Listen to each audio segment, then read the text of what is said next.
Yep, we're going live now. I believe we're live. Okay. So, what's good, everybody, and welcome back to Bridge the Gap. This is the show where we basically take super smart and talented and amazing people and like super amazing people like Dama that we have over here, and we have conversations with them and we walk through their life and we learn and we extract the knowledge nuggets of their existence, and we gotta kind of learn and grow together with the whole situation. My name is Holden Stefan Roy. I'm bad at remembering to say my own name, so just happy to have you here, Dharma. Honestly, for reals. And unlike most of them, we just want to say an extra special like thank you and start maybe with a bit of a acknowledgement that you have probably had not the simplest week because Dama is down in Texas right now and is here doing this interview in spite of everything that's maybe gone on and stuff. I think it's pretty remarkable and incredible that you would even prioritize doing this in a time like this instead of anything else you could be up to or getting to. So to me, it speaks so much to your character and the kind of person that you are, and so it makes me really appreciative that you're here in spite of the week that you've had and etc. Well, thank you. I really appreciate that. We actually got power back yesterday, so we had yesterday to kind of, decompress and rest. So, we still don't have like our hot water or internet. I'm using hotspot right now, but it's back to business, and I figured now would be a better time to do this too, so I could kind of share some of the resources um with other people who maybe want to like look into if they're interested in helping out, or if they're out here and they're watching right now, places where they can go for some resources, because a lot of people are here without water still, and without any water. And any power and stuff, including in our own apartment complex. So yeah, so I definitely wanted to just do this and talk about the music and myself as well. There's definitely some selfish shit going on my part as well, but I'm definitely trying to spread some awareness. That's dope. We thought it might be like a more interesting place to start this time in light of the typical questions, just because of, I think it's really important. And if people are going to watch this in the future, this is probably the part that they're going to catch before they, get deep into it. So I Hmm. don't know what you want to share about that or what people can do to help or what's going on, but that would be really interesting and insightful and useful. Well, I would say that there's a bunch of grassroots organizations going on in both Austin and Dallas. I'll share the Dallas one first. Latinx Dallas, Feed the People Dallas, all on Instagram, and Funky Town Fridge are all giving out water and food and different relief efforts.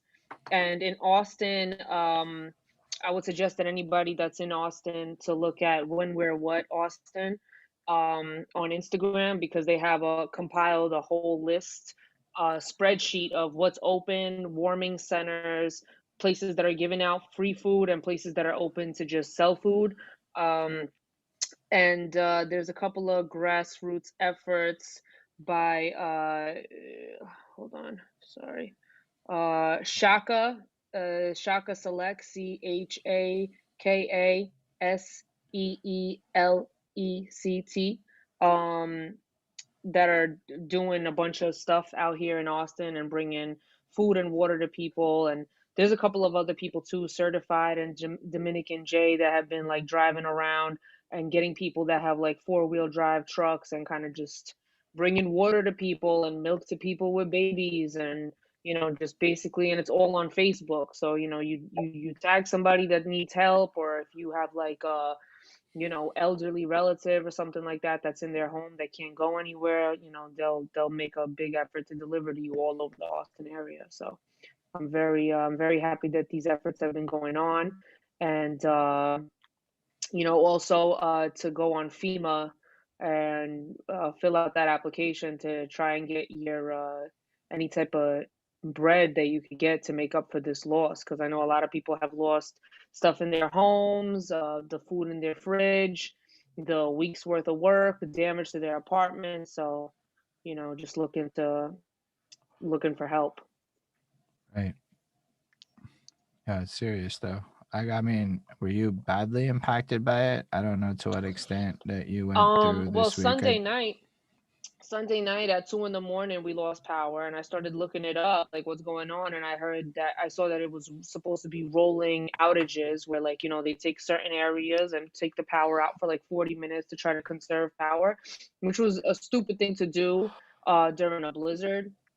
It was a crazy blizzard that night, and they couldn't bring the power back up, so it wasn't a rolling outage, and a lot of like I think it was 4 million people in Texas that lost power that night, and some other people lost power either the next day or the day after that. So we've been without power since Sunday night, and that first day we that first Monday we built a fort, and we set up candles under a can of soup, and heated up the can of soup using candles. And then the next day, a couple of our friends hit us up that are all in the area that are also impacted. And we were like, just come over here. Like, let's all kind of rough this out together. And Craig went and got a shopping cart from up the street, just some abandoned shopping cart, brought it here to our patio. And we brought like firewood and lit that bitch on fire. And then we was cooking. And we were lucky because our apartment complex also has propane gas lines to the grills. So we were able to grill during the day, but like at night, it's really cold. So it was good to have that firewood and the shopping cart. So we made a really nice meal out of that. So it was all about just kind of figuring out how to eat, how to make sure the dogs were okay, because we have a really small dog, and my friend has a dog as well. So we kind of had to, look out for the dogs, and our friends was here, and we were just making it work.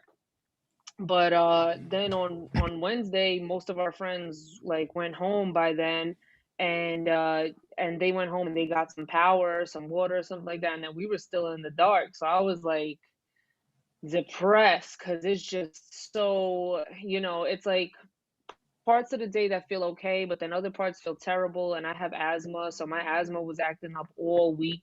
Like my breath is just starting to get back to like a good place.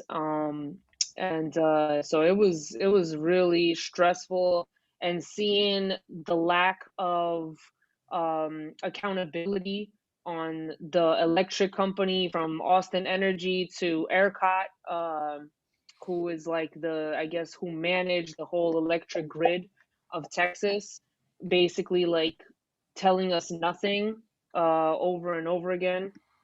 And like I'm looking on Twitter and I'm seeing all these different zip codes and all these different people impacted, and the kind of stories that they were sharing. And it really like, because we're young and able-bodied, and you know what I'm saying, like super survivors. Like, we made it happen. Me and Craig have both been through a lot of different natural disaster situations. I was in Zone A, living in Brighton Beach during Hurricane Sandy. So, this isn't my first time, playing cards by candlelight, and, you know, getting through some kind of natural disaster situation. But during Hurricane Sandy, the hurricane itself was one day. The power outage was, a week or two, depending on where you were and what kind of place you lived in. But we kind of escaped and, went to another part of Brooklyn during that time. But this time we was just like here in the thick of it. So it's been pretty hectic, but I'm really grateful. I'm just so grateful that the power is back on and we're able to, live and breathe again.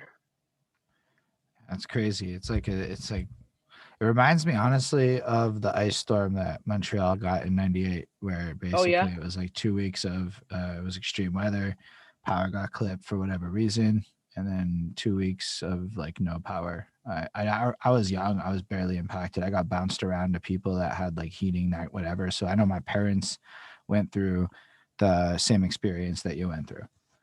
I Oh did wow. not so much, but definitely a lot of people in Montreal had that, and so it really reminded, because I saw some videos of like the ice on the streets and just the general vibe of what it looked like, and I'm like, yo, that reminds me of '98 Montreal.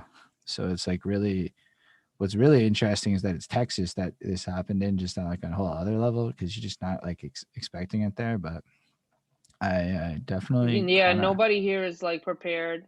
they don't salt the streets, they don't plow the streets, so it was like impossible to drive. You know, it's like they're not like everybody keeps saying like the infrastructure is not prepared for this type of situation. So it's been hectic. People have died and stuff. Like people died in fires or from carbon monoxide inhalation Yeah. because they're like lighting fires in their house and stuff. And it's just like so sad, so fucked up. Yeah, honestly, it's one of those things where like you just watch it from afar all week and just kind of like hope. But I really do like the fact that you shared the ways that people can get involved and help, and if people do know that. So I think that was super cool of you to do that and to be so informed and to be so active with it. And I've seen you sharing stuff throughout the week too. So like that's really cool of you. Um, I'm not sure what else to say on this vibe, but because it's all like super serious and stuff. I don't know if Yeah, you I'm have just more to praying want to for the add. people, man. I'm just praying for the people, and you know what I'm saying? Like, I just hope this ends like ASAP. Mm, But the weather's about to get nice again. It's about to be like 70 degrees in a couple of days, or this weekend, or some day today, tomorrow, whatever. One of these days. I feel like I killed brain. I feel like I had brain cells freeze off because I'm like I got some like early onset dementia, like I'm forgetting words and shit. So just bear with me, but yeah, yo, I'm just praying for you're everybody. just like, I'm sitting there going, yo, Dama's just the coolest person I know right now. Yo, Thank because like you. you're sitting there like, yo, listen, I'm out here grinding in the fucking woods. And I felt like the woods, the way you described it, with the garbage cans burning. I'm just picturing how I read your thing. I put a whole visual in my head to it. But yo, bump my Mm-hmm. shit, make sure it gets those numbers up. I'm like, that was just like fucking serious with it. Also, congratulations on the amazing new song. Thank That's an you. Thank amazing you. song. That's an amazing music video. That's an Thank amazing you. sonic experience. You're just fucking beyond gifted. We did spend a whole bunch of time listening to your music before this, like as a group on the Nice. Twitch. And yo, honestly, I'm sitting there going 2010 Dama raps better than me today. That's what it felt like listening to you. I'm like, yo, she's so fucking Don't good. feel bad. You're not alone. Yeah, like Dama's been a better performer, artist, rapper than Oh, probably like 95% of the people in New York City underground scene. it's Like just Dama's facts. a perfect example of why you shouldn't put female before rapper. Like I'm gonna, there's you're no just there's no it's just I rapper, would just bro. like, I use artist Thank because you. it feels like it transcends. I like, you just feel like you got a whole personality. There's also at least one punk song, so like I'm just saying, or it felt punky. I used to Uh, have a band for like a second. that was possibly my But yeah, favorite track on there, but that's just my new metal biases kicking in. But I do want to ask you my nice. token first question because it is like token at this point, and I like asking it. It's a bit of a story. When it all like lands up, you can answer it. It'll take a, it is what it is. But it all starts with my girlfriend washing the dishes, listening to the Black Eyed Peas track that I got a feeling. Ooh. Mm-hmm. And then she's dancing around and shit, and she's fucking vibing to it. And I realized, yo, once upon a time, we were in like the bars and the clubs and shit, dancing to this very song, drunk as fuck at 2 a.m. in a circle. I just remember we were in circles every time this one came on. And then I realized it's kind of funny, right? Because that shit was club music, like the club music of the time. And now it's like dishes, chores, exercise music, right? That's kind of what it is. Mm-hmm. Um, and then that got me going. So wait a second, all these club bangers of today and shit, that's just like the future chores music and shit, which kind of made me giggle a little bit. But it also like brought me back to being like super young, like 5 years old and shit. And my dad's got the super tape player set up and shit, and he's busting out Mm-hmm. his Led Zeppelins and shit. And then my mom's got discos and stuff running on her tapes. And I realized that, yo, when we think about like the musical journey of an artist, it really doesn't start when like they're in control of the wheel, so to speak. It kind of like starts a little bit earlier than that, like when you're like super duper young and like everyone else is controlling the vinyls or the tapes or whatever's around you and the sounds of your life when you're young.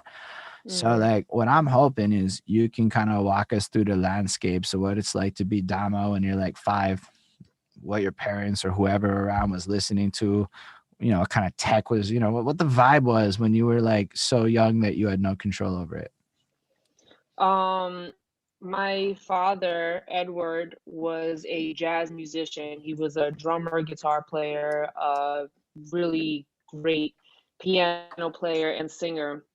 And before they came here from the Soviet Union, he was in a jazz band in Russia. So when I was growing up in Brooklyn, they had vinyl and cassette players, and my dad listened to a lot of jazz and a lot of disco, a lot of blues. Just a lot of Diana Ross and Louis Armstrong, like those are just, and then like ABBA, like it was. My dad had a very eclectic taste, so and he played the piano, and we had a piano in the house, and I knew that my parents was getting twisted when the piano came on, and you know what I'm saying? Like they started singing songs and everybody's in the house drunk. And I used to hate it when I was little. I used to hate it so much because it just meant that the parents are drunk and no longer like capable of, being active parents. But as I get older, I'm like, we're gonna be those parents that when the beats come on and we start freestyling, you know what I'm saying? Like that's when our kids know that we're getting lit. So yeah, there was a lot of different types of music in the house, and I found like a trunk, like a luggage of like a suitcase Right. of my dad's cassettes, and it was like Michael Jackson and just a bunch like every genre. And then there was one Young MC Bust a Move, the cassette, uh with the B-side on the back. I don't remember that song as well, but I remember hearing like that was the first rap song I ever heard. And like I was on my cassette tape and I was in my building and I was playing it for friends in my building, like, so yeah, I was exposed to nothing but music growing up. There was definitely nothing but music in my house. And when you were little, was it like you wanted to be in that, or was it more like you were a fan of it at that time? Were you into the dancing? Were you on a lot of? I've noticed a lot of people were like, "Yo, the truth is, growing up in New York when I was young, it's like I just had to dance." It's something I've heard a lot talking to people from this part of the world. So I'm wondering if you share in that experience as well. Yeah, my dad gave me a microphone. When I was little, my dad had his musician friend come and test my pitch. So just to see if I had good pitch. Like he was like, "Does she have musical talent?" Like when I was like 3 or 5, I don't even remember this. My mom told me years later that he had like his musician friend come in and test my pitch, and he told him that I had good pitch and capabilities. So after that, my dad started putting a microphone in my hand, and it was connected to like the vinyl and like the whole. He had this whole stereo system, uh, and I would sing all the time. So I wanted to be a singer. I wanted to be like Mariah Carey, my whole life. And but when as I got older and I got, when I was like 11 or 12, I was really into punk rock for a second, and I got into like a punk rock band and tried to play the drums. Uh, but then I like started rapping with friends, and I wasn't good, but it's something that I like to do. And like I wasn't good, but I felt like I could be. Like I felt like I knew what good was, and I always could write poetry. I always wrote songs. Like I You're would like write. 12, by the way, right? You're still like 12 in this part of your Yeah, life. like 11, 12. I was Can we just like stop for a second and say that by 12 years old, you've already started practicing to perform and singing and doing a bunch of shit at home with real life experience? Because, yo, when we look at how Dama's crushing me like 10 years ago, it's like, oh, this makes a lot more sense now. Because Dama's got like 50,000 hours of practice where a lot of us might only have 10 these days. Because, yo, think about that shit. You're already in a band by the time you're 12 or whatever. Already like decided, okay, I'm in the drums. Already decided you're a rapper. All right, that's a lot of already's. Already Yeah, I got a mean, Early. pitch check. Got a pitch check at 3, fam. Like, bruh, yo, bruh. this is remarkable. You are truly remarkable, Dama. thank you. I wasn't rapping yet at I wasn't rapping yet at 12. I was like writing poetry a little bit. And like writing songs and like turning like my angsty kind of songs into poetry. Um, it was a little bit later that I started actually like rapping probably maybe like 13, Would I just say 14. that writing poetry at 12 is in the same ballpark of impressive and cool as rapping at 12? Thank you. I used to submit my like dark poetry, and I think like like to get it like published and shit like that. But like I was a real like I started around that time is when I started really being in the streets more. So Oh, can we pause for a second and ask a really crucial question? I forget. Where are you yeah, from? Brooklyn, Brighton Beach. So when you're saying in the streets, you mean literally the streets of Brooklyn, Yes. Yeah. like the literal Also, Brooklyn. we should get a Brighton little bit Beach, of Coney Island. clarification on your parents' background, right? Because we just Yeah. sprung up on them that they came from Russia. So both your parents are from Russia. Yeah. Yes. Let's Both my clarify. Good catch, Flacco Bayo. Yes. Both my parents are Russian. They're both from St. Petersburg. My mother has Jewish in her family as well, so like Russian Jewish. Um, and my dad was straight up Russian.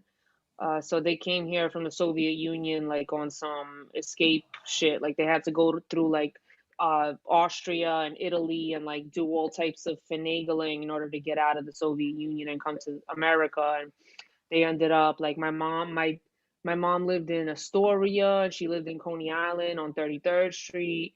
And like my dad lived all over too, and then they moved in together in Brighton Beach. But she followed him. It's a very romantic story. They met, and he told her, he's like, I'm leaving Russia and I'm going to America. Like, fuck this whole shit. And she was like, I don't really want to go, but okay, fine. Because she didn't really know a life outside of that. But she followed him all the way to the States to a whole new world. Didn't know when she was gonna see her family again. So yeah, I always thought it was a romantic story. And It is.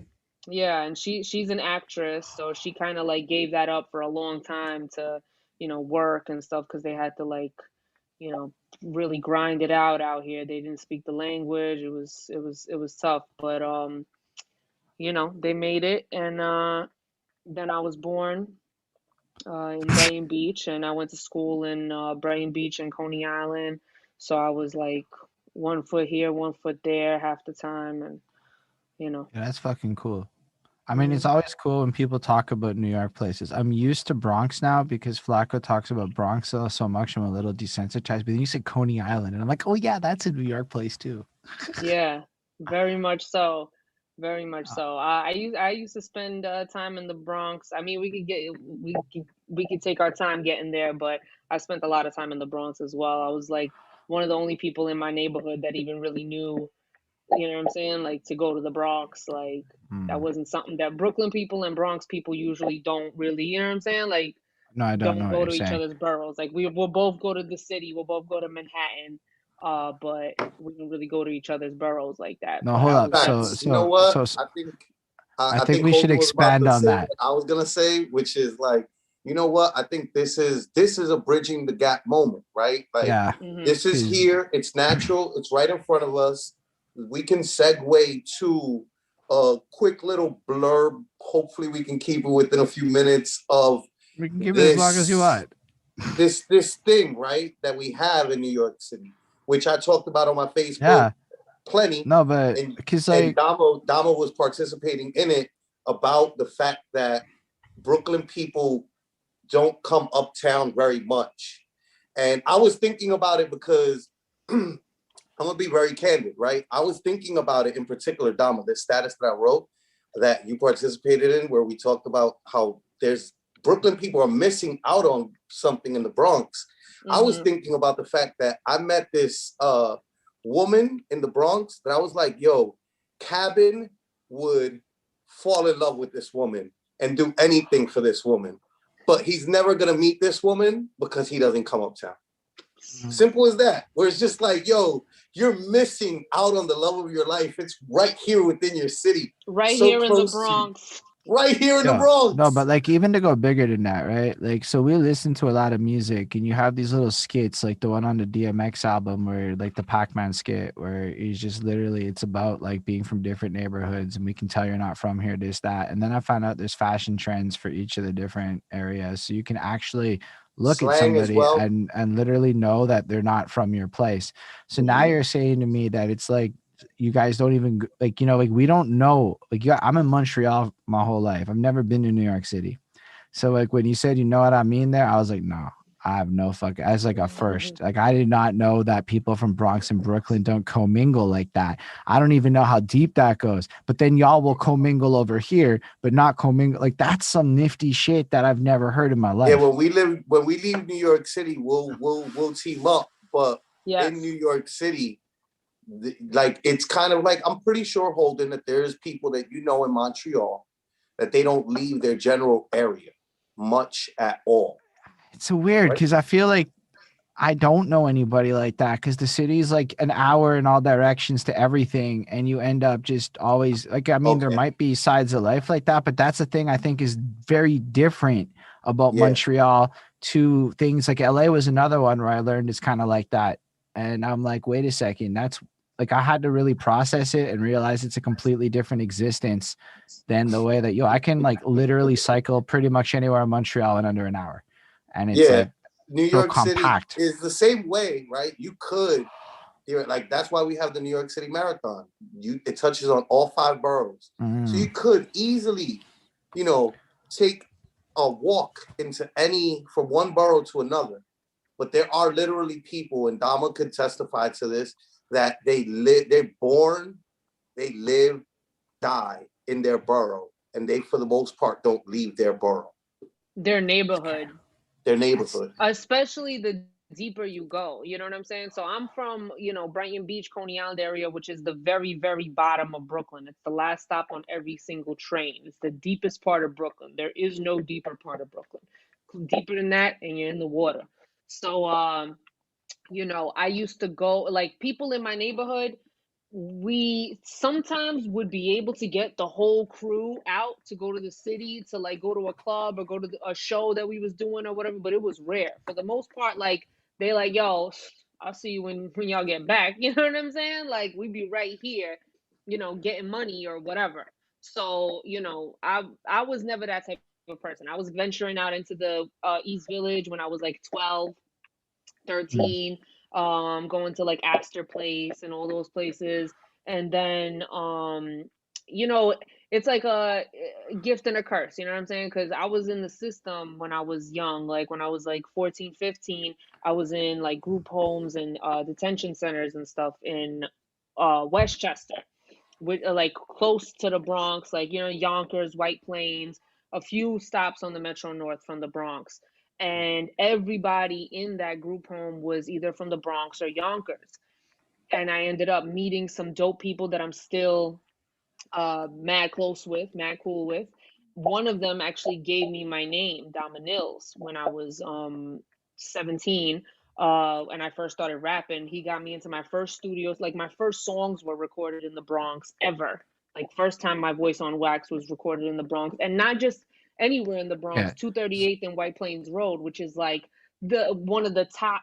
You know what I'm saying? Like up there. So So it's like we could I went from the last stop Actually, in Brooklyn to like one of the last stops in the Bronx. yeah, To I was you know what I'm gonna saying? say you went from one furthest most point in the borough to the other furthest most point in the borough.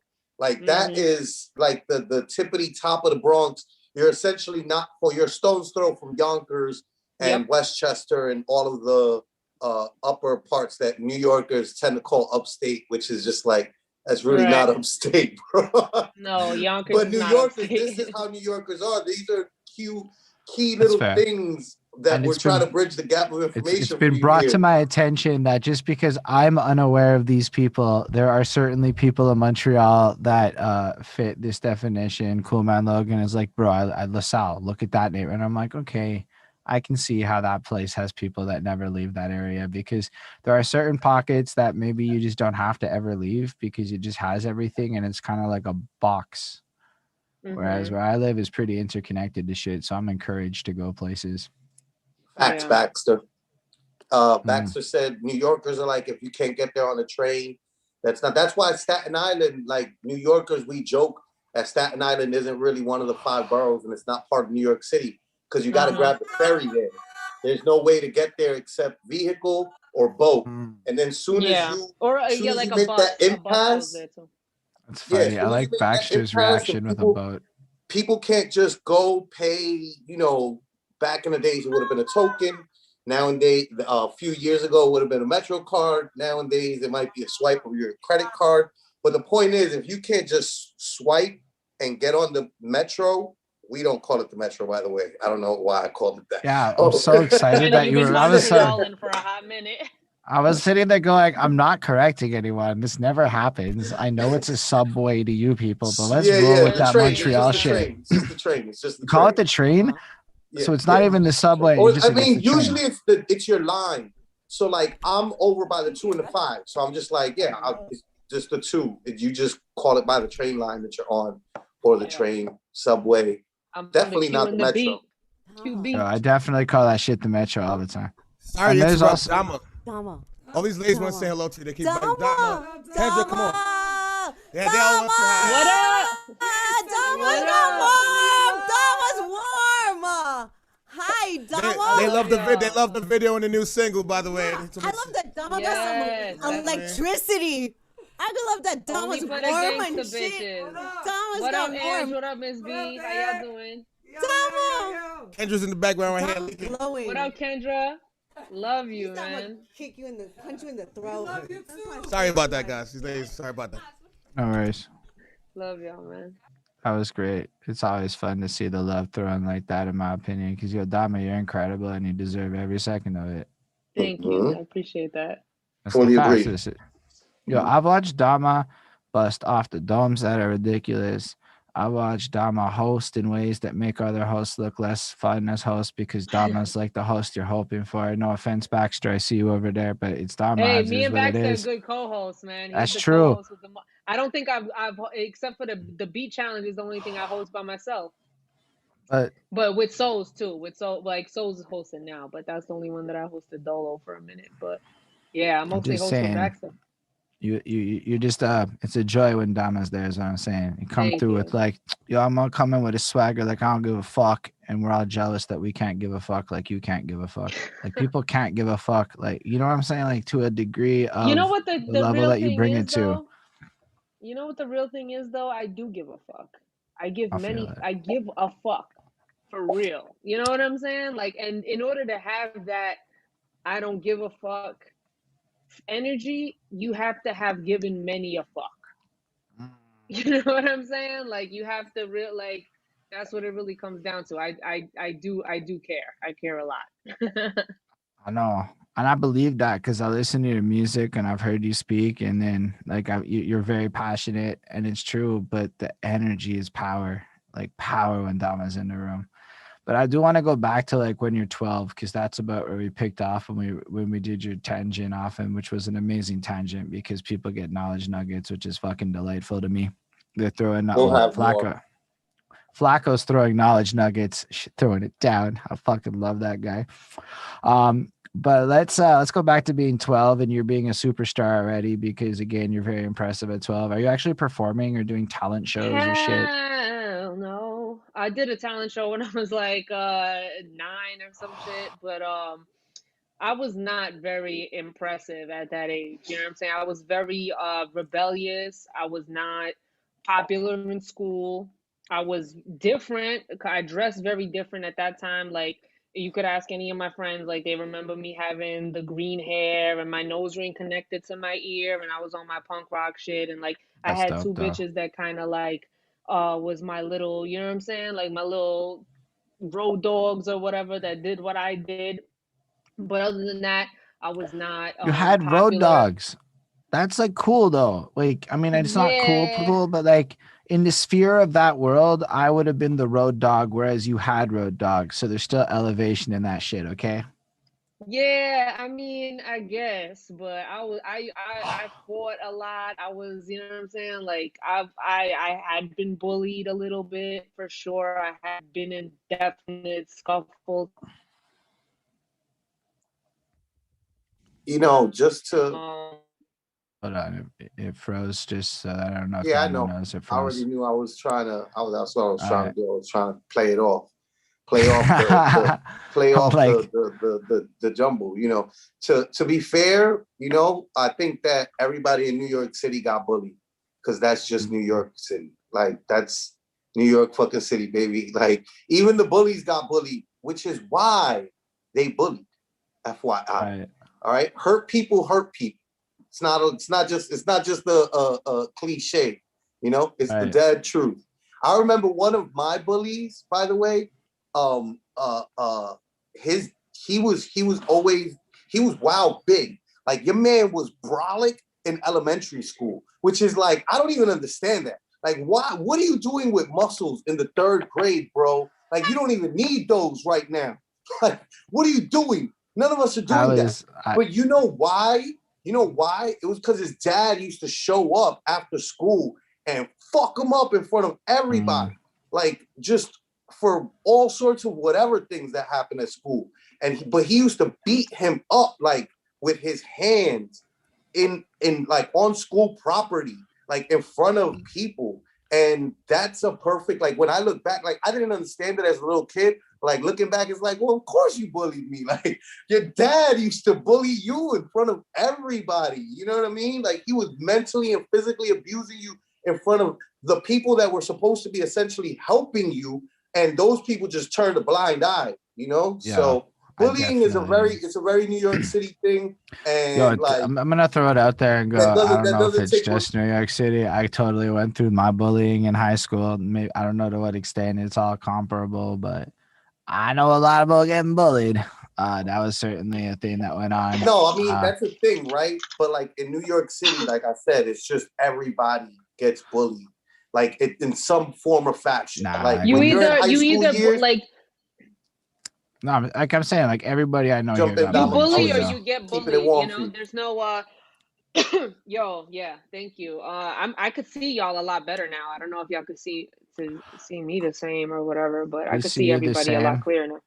and you sound great. Um So when I was in middle school and like elementary school, like I wasn't popular, and I wasn't I bullied kids when I was like 5 or 6. Like I got into fights with boys, and then I was kind of neutral, and then I got bullied in middle school, and then high school is when I got really thuggish. By high school I was already in the streets, and I was definitely like coming to school just to buy and sell weed, hang out in the girls' bathroom.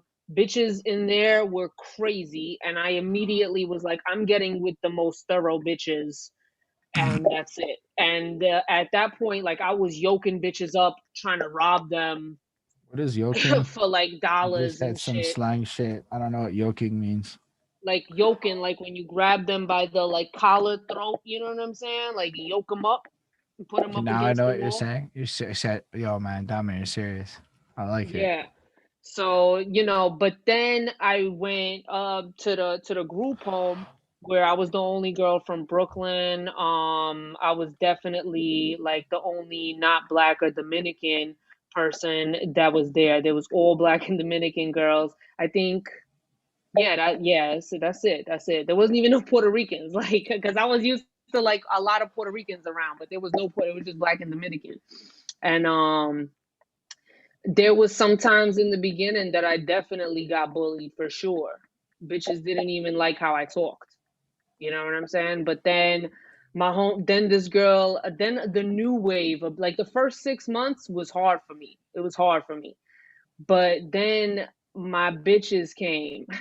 My homegirl Sean Ashley, who's still my bitch to this day, and this girl Shekinah, who was the first girl from Brooklyn. She came, she was from Bed-Stuy. And I was like, a Brooklyn bitch has come. I was like, oh yeah, you bitches. Yeah.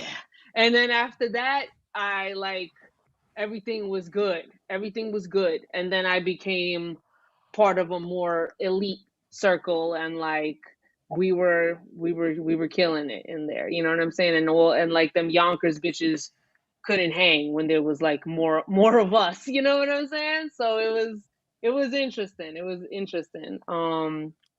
So yeah, fucking crazy times. So it's a cycle of like bullying, not bullying, to be able to get to a place of being comfortable in your own skin. Like, I guess like bullying or getting bullied, I don't know. We didn't even really consider it that. We just considered it like it's a jungle. You know what I'm saying? Like It's New York City. I was gonna say who's everything that you mentioned are all classic New York City things. One of which, by the way, I think is cool to talk about is I don't like you because of the way that you talk. I don't like you because of how you breathe. I don't like you because of how you exist. That's a very New York City thing. Like where people are just like, yeah. you just walk by, you know what? They just like, I don't like that nigga. I don't heard of Yeah. that. And And that's a very New York City thing. it's very primal. It's very primal in the sense of like who's like it's something I didn't realize until later on when I started like learning about like energy and the kind of energy that you put out and shit like that, whatever, because growing up, it was just like you don't know what it is. You know what I'm saying? Like all you know is that you can't be pussy.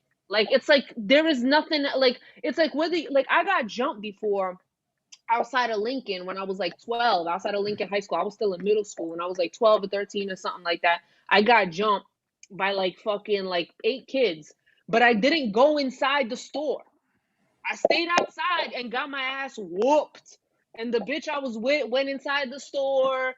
I just stayed outside because I was like, I'm not gonna be pussy. Like I'm gonna be dead before I'm pussy. Like it's stupid, but it's like the way we grow up is like you just can't be pussy. It's like it's so stupid, but it's just like what it is. So yeah, it's fucked up. It's fucked No, up when but you think like, about it, but it's like the worst thing you could be is pussy. but it's like when we hear this kind of stuff, like for you, this is reality. This is just what it is. But for the rest of us, it's like this is probably why New York hip hop sounds like what it sounds like. And like when we Yeah. like correlate a lot of the stories and the because we don't. I'm surrounded by a lot of middle class people who don't fully appreciate the lifestyle choices that get created by the environments that are there and the attitudes and things like what you're describing. They've never heard of it. They don't know it really exists. They don't see that side of New York. That side of New York is not really on TV for reals. It's like No. glamorized on TV.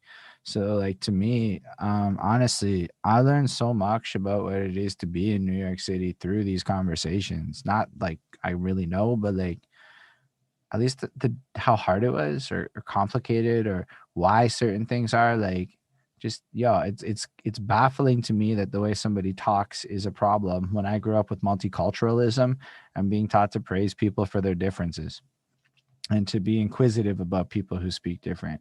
Like that was literally part of my high school curriculums and shit. Yeah, I mean, if we grew up very, like especially where I'm from, Brighton Beach, like there's definitely a lot of Russians, but there's a lot of Puerto Ricans, a lot of West Indians, a lot of Pakistani, Yemen, Asian, Filipino, especially. These are groups that I grew up with my whole life, like speaking each other's languages, eating each other's food. You know what I'm saying? They have food at my mom's house. I had food at their mom's house, and we understood. I taught them how to curse in Russian. They taught me how to curse in Spanish, Arabic, any fucking language. And it was like that kind of like, yo, what are you? Like, what's your, you know what I'm saying? Like, what are you? Where you from? Like, where's your family from? You know what I'm saying? Like, that's regular, degular. You know what I'm saying? Like, for sure. But it's also, when you go like there's all those things all exist simultaneously. It's simultaneously people hating you for what you are, or what you look like, or what you talk like, or what you walk like, and simultaneously people just existing with you and appreciating your culture or whatever.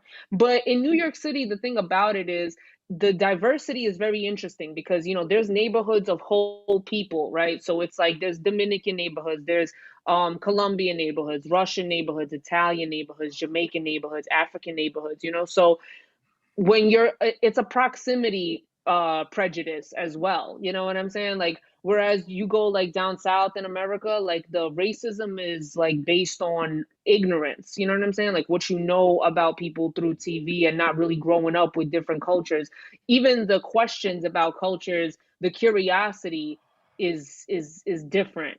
Whereas in New York, there's like you grow up around people, so like my whole life I've heard people say that they hate fucking Russians. My whole life. Like, and it's a regular thing. And I hated Brighton Beach Russians I didn't really connect with my own Russianness until I met my cousins from Russia that were completely different than any Brighton Beach Russians that I met, because a lot of Brighton Beach Russians was terrible. You know what I'm saying? Like, they suck. Like, even walking in the street with them, behind them, whatever, it was like, ugh, you know what I'm saying? Like, rude and fucked up and whatever the case is. So, you know what I'm saying? But shout out to all my Russian Brighton Beach homies that, you know what I'm saying? But you know who I'm talking about when I'm even saying this. You know what I'm saying? Like, we always like these fucking Russians, you know what I'm saying? So it's a weird feeling of like love hate for cultures. You know what I'm saying? Like, No, but it's mad so interesting because it is definitely different than the mainstream attitude in my city. That is a huge difference, I would say. We have different issues, but like it's certainly mhm. not like based on that. And so like you explain is, especially the hip hop skits. People don't know how hard it is for me to understand what the fuck is going on the mid 90s hip hop skit. Like it's just dudes having a conversation and I'm like, I don't know what the fuck's happening here. And I bet all of Mhm. y'all listen to it and it's ROTFL City because you know what the fuck they're talking about. And so like hearing you describe stuff, it's mad helpful. It's really cool. And like thank you for just sharing that shit for real because it helps us all watching it. Like we have Golden Jenny from Norway watching. That's like a That's person what's up. in Norway getting enlightened on the nitty-gritties in New York City, but it helps us I all get love Norway, man. I've been there a couple times. They show me mad love. Shout out to all the Norwegian homies, and shout out to Zeps for bringing me out there. But I that's love the fresh. Shout out Norwegian to They, Zaps. Big shouts to yeah, Zaps. Mm. Not that's my sure brother. who We gonna get Zeps to is. that because Zeps is, you know what I'm saying? Like, after John Frank, who's my Bronx homeboy, who put me on to everything, and Mm. you know what I'm saying? Like, got me in my first studio. Zeps is the person that put me on to all my first shows. Like, my first like 5 years of doing shows was Okay. strictly Zeps. All my first tours, all my firsts, We have you a know. question, and my girlfriend's the asker, so I have to like listen because she wants to Yes, you know. do. I do. Yeah, I know the rules. Uh, do you speak Russian? Yes, fluently, and I Oh, read and write it. I read yo, and write that's it slow. awesome. I read and write like I'm eight, like an 8 year old, but That's mad a cool. lot slower than I read and write in English. But Nah, but yo, you know yeah. what? Real quick, as a fellow New Yorker, like be proud. You know what I mean? Like especially being born here. Like Hmm. we're always caught in that dichotomy, right? Of like the people from where you're from who speak it very fluently, looking at you like you gotta get your shit together, right? And Hmm. then people out here being like, what are you what are you doing, you fucking Nazi? What language are you speaking? That's not English. You know what I mean? Right. That's what we're caught between. So like to speak another language at all, that's like as nothing but extra money at a job, um, just like another tool in life for you to communicate with people who are like not from your background that are from your background. So like be proud. Hmm. No, I Mm. am, and I'm thankful to my mother because while I hated Russian class growing up, and she put me in Russian class after school, so I was going to school twice. And she made sure that I kept the language, even though all the parents in the neighborhood who are also like former Soviet escape people were all like, yo, you gotta assimilate. Nobody likes Russians out here. Like, don't speak Russian. You know what I'm saying? Like, they didn't speak Russian to their kids. They didn't want their kids to learn Russian. And my mother was like, yo, eat a dick. Like, my daughter is gonna speak Russian. Um, because they were like, she's gonna have an accent. She was like, bro, she was born here. Like, she's never gonna have any accent except for whatever New York accent or whatever. But she's never gonna have a Russian accent. She wasn't born in Russia. Of course, she's like, you're gonna be in school. You're gonna be in New York. You're gonna You know what I'm saying? Talk to people out here. So obviously you're gonna speak English, but are you gonna speak Russian unless I fucking force it down your throat? No. So I'm grateful that she did. You know what? It's I always really weird when people appreciate find that. out that I'm Russian. Because they Honestly, hear, like, usually they find so out by hearing me talk to my mother. That's the way they find out that I'm Russian, by hearing me on the phone with my mom's.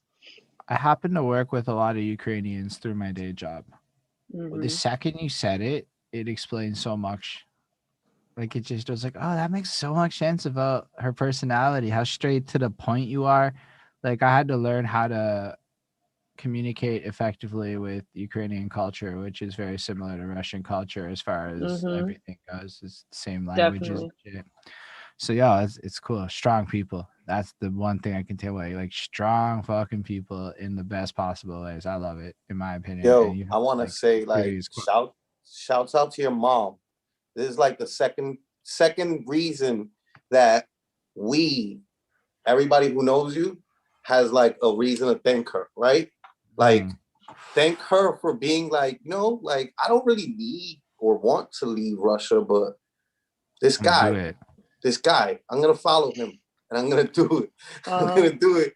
And then she got here and she had you, right? So like thank her for that. Because if she didn't have you, we wouldn't know Yeah. you.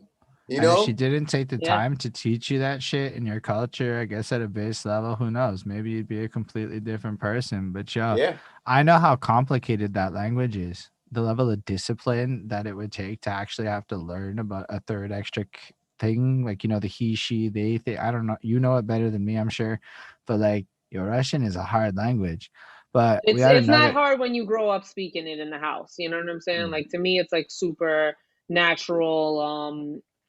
It's completely, but it's easier because kids are like sponges. You know, Yeah. if I had to learn it now, like I was thinking about taking up like learning Arabic, and I was like, damn, like it's a whole nother symbols system. It's a whole nother, you know what I'm saying? Like everything is completely So, different. does that mean the Cyrillic shit is just simple for you? I think that's what it's called, the other alphabet for the Russian. Hmm. That's just like natural for you. Yeah, sometimes it gets a little confusing. Like I just started using it on text to text my mom in like the last year and shit. So sometimes it gets a little bit confusing because there's a lot of similar letters that look exactly the same but are a different sound. Like R H is English H is a Russian N. Right. So, there's like those kinds of things that are like, a little bit confusing, but yeah, it's definitely super not like I read Russian for sure all the way. You might think this is not interesting, but the chat lit up the second we started talking about this. This is a little bit why I pushed Really? it. I swear, people give a shit. Yo, the next question, because we're not even done. I have more questions on the subject of Russian in your life. So it is what it Sick. is. Let's get it. I Um, love it. because it's cool. You're bilingual. At least do you speak other like Yeah. because I'm bilingual, so I appreciate that in another person because it's not that often you talk and you're bilingual in a whole other language, which makes it like extra fucking cool, right? But do you Yeah. rap in Russian? I actually just wrote my first in the MC challenge this past 2 weeks ago. My acapella round was my first verse that I wrote that's interchangeable in Russian and English. So it's my first like real Russian raps. And people have been telling me my whole rap career, like, yo, you should try rapping in Russian, because you could speak it.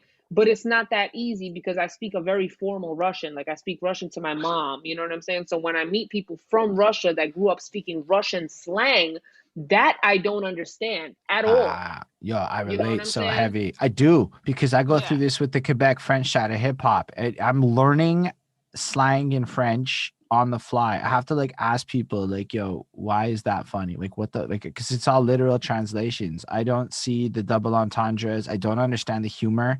So I can't watch Hmm. French comics because I just hear French people speaking with drama and I'm like, I don't actually understand the jokes, which makes it really hard to Yeah. write. Whereas in English, nuance is so much of this shit. So The like I nuance really is do appreciate what you're everything. saying. Yeah, the So nuance is everything. When I listen to Russian rap, I just met my cousin Oxymiron. I met him in 2017. He's a really famous Russian rapper. I met him on Skype in 2014. We just found out about each your other cousin's a existing. famous Russian rapper? Yes, my cousin battled disaster in LA. and it got like 1 million views in the first day, and that's when we met in 2017 in Los Angeles. But we only found out about each other. He's like my third or fourth cousin.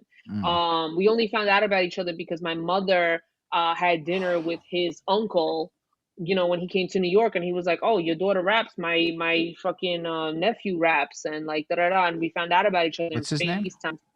And what Oxymiron? It's like OXXXYMIRO. If I'm not mistaken, as the resident, like, you know, battle rap expert and whatnot, that might be like Disaster's highest viewed battle, if I'm not mistaken. Like, you would think that because Disaster had so many huge moments, that it'd be something else, but like Oxymiron's, which, thank you. Now I know that that's how you pronounce it, right? So I'm gonna try to give it justice. Yep. But like now that, but he had such a huge fan base coming from Russia that if I'm not From mistaken, Russia when to you look, LA, like Russia has, I mean, LA has never seen that many Russians. It's crazy. It yeah, kind of no, reminds it me was if we go definitely back. So if we think about that wrestling tip that we've been making that connection lately with hip hop, wrestling promotions do this shit all the time with the international. Like the WWE been friends with Japan for a minute because that shit fucking gets way more views when they have like, yo, when the championship moves across the fucking continent, you know, like that shit's huge. Yeah. That's to me, that's like dope. It's the reason that the World Cup is like probably like the biggest event globally, you know, because everybody in the globe is involved. So everybody's like they're Right. once your country's involved, now you're involved and your feelings are That's involved, true. and now you care. And That's now true. that you care, you're gonna tune in, and those numbers are gonna dwarf any other numbers that are out there. Yeah, that's mad Yeah, Oxy interesting. was like getting like just off of Russia was getting millions of views on anything he did, just off the strength that like Russia finally felt like they had like their own, you know, he started his own league and everything like that. So Yeah, definitely makes sense. I appreciate you sharing all of this, Dom. I know it's disjointed, but usually the experience is disjointed, but the people fucking like that because it's fun. It feels more natural. This is like what it would be like to hang out with the Dama in person. And fact check, yeah. like I'm just also here to do that. Googled it, YouTubed it real quick. Disaster versus view count, the highest battle, his 14 million That's views. dope. Why? Because the audience that he brought from Russia. And no battle that Disaster did, no matter how big the opponent, Cassidy, who people like viewed like this has got to be the biggest thing in battle rap history. Like a professional rapper comes and battles with one of the battle rappers, like and does pretty okay, like that. You would think that that'd be his highest view battle, but it's not. It's the Oxymiron battle because of the Russian audience. Right. Let's bring it back to like then high school and shit. Were you actually doing that battle in the high schools? Were you doing any rap stuff? Were you like involved in anything at that point, or was it still like poetry? No, by the time I got to high school, I was like rapping for sure. I was like freestyling with friends. I was like doing like regular lunchroom battling, you know what I'm saying? Like your shoes are ugly, whatever. And just rapping. I had this friend who lived in the building next to Lincoln that had like Fruity Loops and like a recording situation kind of.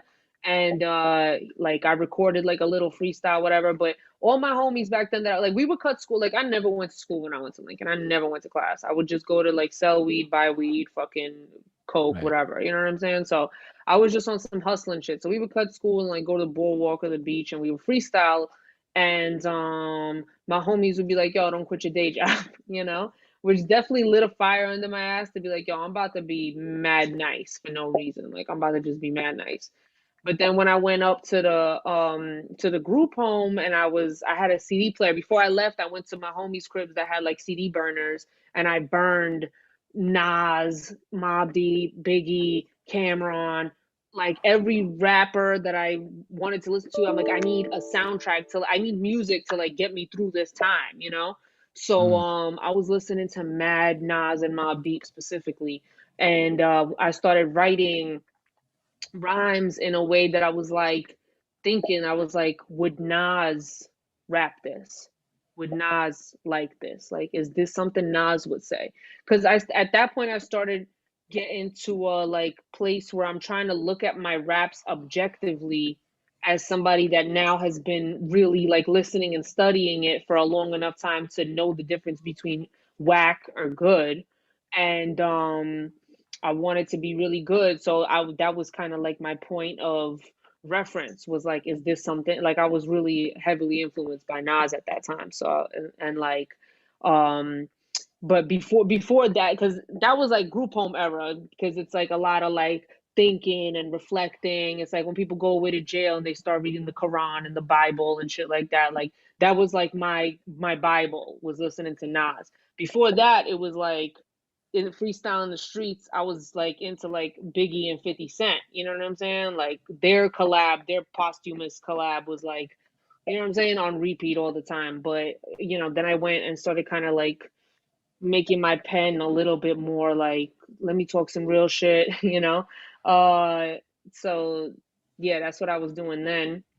That's when I was like 15, something like that, turning 16. And then when I came home, I was immediately like, I hit up my homie John Frank, who I met in the system. He was in like the boys uh detention thing, and while I was in the girls, and they would take us to like basketball games or like whatever, rec. So that was my bro. And what's it called? Um are we still live? Yeah, bro, good. Okay, because I'm like, oh, okay, okay, okay. Oh, I see Well, at myself least twice. I'm I'm like, like, did at we lose least it? I'm still alive. I'm like, I Right, don't know about the other side, but we're good. right. We have a chat. Like my girlfriend's Okay, like, good, that's good, good. cute. That's I messed got up. lost in the Zoom real quick. But No, we yeah, good. You so crushing? yeah, so that was and then I went to a different high school now. So I went to Brooklyn Studio. So I went to a total of like 3 high schools. Um so yeah, I came back and I immediately was like, yo, let me start recording. I didn't get really nice for a while, but every rapper that really wants to get nice, like objectively nice, has a point where they knew that they broke the threshold, you know? Mm, Um, like I needed to be nice. Like I felt like it was something that I was good at, that I could do. But when I recorded those tracks in the Bronx and I took them home to my peoples and I showed them to like Eternal and MGs and you know what I'm saying, Ken Boogs and all of them, it was like, yeah, you know what I'm saying, yeah, but you need to work on your flow. You need to tighten up your flow. So I'm like, all right, I'm gonna tighten up my flow. I was listening to a lot of AZ at that time, and I wrote a verse to the More Money, More Murder, More Homicide beat. And that was the verse that broke through. That when I wrote that verse, that was the first time I got that feeling of like, holy shit, like now this AZ would spit this. You know what I'm saying? And it's like still a verse yeah. that I could pull out the I ass. have Like I I have pulled it out the ass. I love what Hmm? you're doing with the way like, I love the standard you created. I've not heard a single person say this now. And I've talked to maybe 50, 60 people. So maybe it's not the hugest number, but so when something that new comes out, it's fucking cool for me. Um, the standard threshold. I think if a lot of us thought about that standard, like, and it's really a cool way to adopt new styles and to flip up your Hmm. shit. If the person I'm clearly emulating, because the people, okay, so there's that group of people who refuse to listen to music when they write their shit. I don't know how the fuck they do it, but a lot of other people listen to music and are clearly emulating stuff as they go and learning from other styles and evolving like that. But with the person that I care about, spit that shit that I wrote. That's a beautiful fucking way to elevate your game. Like if you're trying to like make tips for how to be a better rapper on YouTube type shit, that's Hmm. a go viral level tip. That's dope. Yeah, That's I a mean, knowledge nugget. thank you. I appreciate that. I mean, for me, it was like about trying to be as objective as I can, because I didn't want to be delusional. You know what I'm saying? Like I wanted to be good, and I wanted to like do this for real. Like I always wanted to be a music artist. I always wanted to be a music artist. And there Right. was parts of my life where I didn't think of that as a dream anymore. Like when I was in the group home, I wanted to go to business school and I wanted to like open up a club. Like that was like my dream then, or like start a business, like be a business person. Which I still, I have a business now. So it's like I am that, but I always wanted to be a music music maker, songwriter, performer.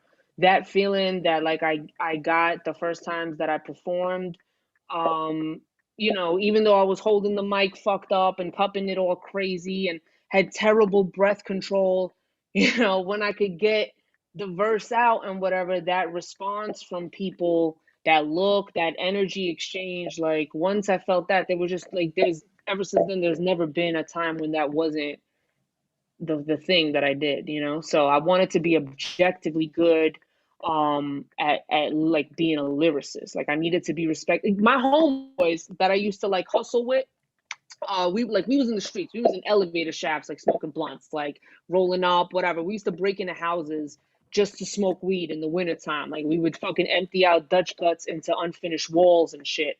And I would be like, yo, check out this verse. Like this is before that breakthrough verse, but or even after, actually, like during that whole time period, I'd be like, yo, check out this verse. And my homeboy would be like, yeah, that's cool. You ever heard of Big L? And he'll like start playing Big L. Like give me no type of props or nothing like that on anything I did and show me Big L. So I knew that like the people around me, everybody around me had such a high standard for what was good at rapping and had no issue with, even if they rapped themselves or didn't, whatever, had no area about telling you that you shouldn't be rapping. You know what I'm saying? Like they never like looked at it as like whatever. They weren't music makers. Music wasn't their life. There wasn't no like, let me encourage other artists. It was like, nah, bro, I'm not listening to you. I listen to Big L and I listen to Big Pun and I listen to this and I listen to that. Listen to that before you come at me spitting a verse. You know what I'm like, saying? let's be real. If we would just think about what you just said, you were talking to fans of music, and they were explaining to you viscerally what fans give a shit about. I don't think that actually changed in the world of fans to this day when people talk about music. I don't mean Yeah. peers, artists, and friends. I'm talking about just strangers, acquaintances, Yeah. I know. I think a lot of us have gone through the experience of, yo, check out my song, like, and so I think what you're saying is super insightful and really helpful for a lot of people to hear.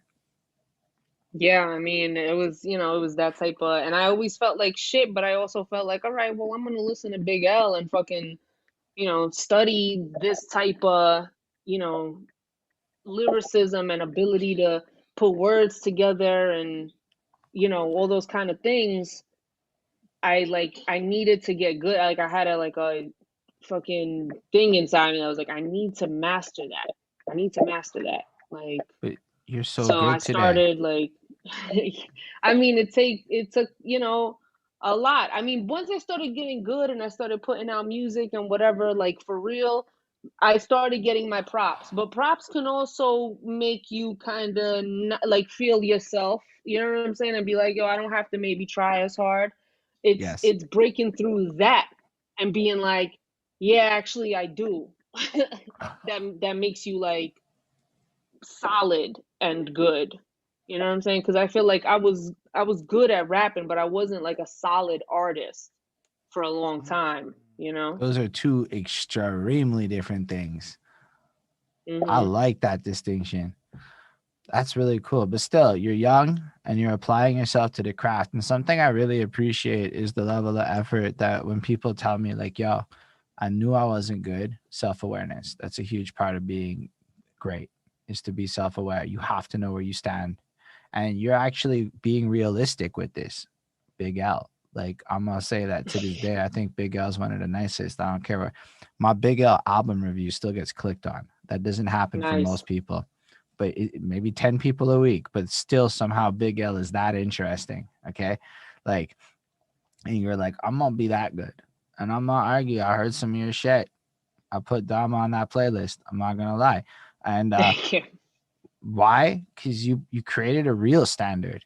Like, I'm not like, I got to be better than homeboy down the block. I got to be good enough to impress the people that are fucking with Big L. That's what I want to be. Yeah. And then you said you had that moment of niceness, and it might have been the AZ song. It might have been a different one. I don't know. But you had the moment of breakthrough niceness where you're like, I fucking achieved what I set out to do. And you grinded it out, and you went through the harshness, okay? Because it's not fun when people say your shit's not good enough. But you still did it, and you got better. You, as the kids say, you got good. And now you are, I don't know, that's incredible. Like these are powerful fucking lessons. You might like look at it like so matter of fact because it's your life, but for me hearing it, it's like Dama is doing the shit people write books about that people spend $30 to read and never apply. That's actually Yeah. dope. It's just And what it like is. practice too, you know, like Zeps used to like have me freestyle with him like outside of his mom's rest in peace, his mom's crib in Brighton Beach, and we would sit on the patio and like he would freestyle with me and like beatbox and like, you know, make me like go off of his last rhyme, you know, Mm. and that was definitely a sharpening thing. Like you got to think fast. Like I used to practice freestyling in my house while I was like trying to clean my room or something like that, and I'd just be like rapping about the stuff around the house, which is like not something I would do now because I know that like that's not where the ghost lives. You know what I'm saying? Like the ghost that takes over your body when you are kicking that freestyle where you blacking out and your eyes is rolling the back of your head. Yeah, I know Like what you mean. the ghosts don't necessarily live there, but you need to do those things in order to be able to conjure the ghost, you know? But yeah, so I used to definitely like practice and go hard at like writing raps and trying to get good. And Zeps introduced me to my first producer, Nick Jack, who So recorded my first album. Zeps is the first guy you met, not the second guy? Because you said Zeps there were is the two. second guy. Okay. Second. And once Zeps again, is the second. I Okay. want to make sure to say shouts out to Zeps. You know what I mean? Like I got Yeah. a lot of love for Zeps. Zeps is the homie, and I always appreciated that about him. The way that he would like look out for everybody around him. So big shouts to Yep. Zeps. He That's was another fresh. venturer because he went to city as high school in the city in Manhattan. So he was another venturer who connected groups from like Queens and other different places.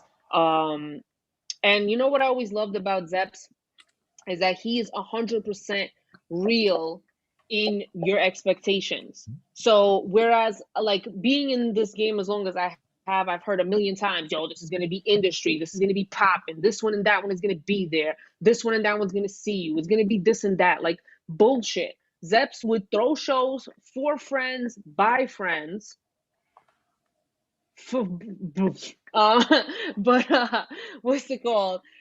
For friends, by friends, with friends, Bowery Poetry Club in Lower Manhattan, and he would tell you, "Yo, the show is starting late. I know I told you you're performing at 10, but most likely you're going on at 11.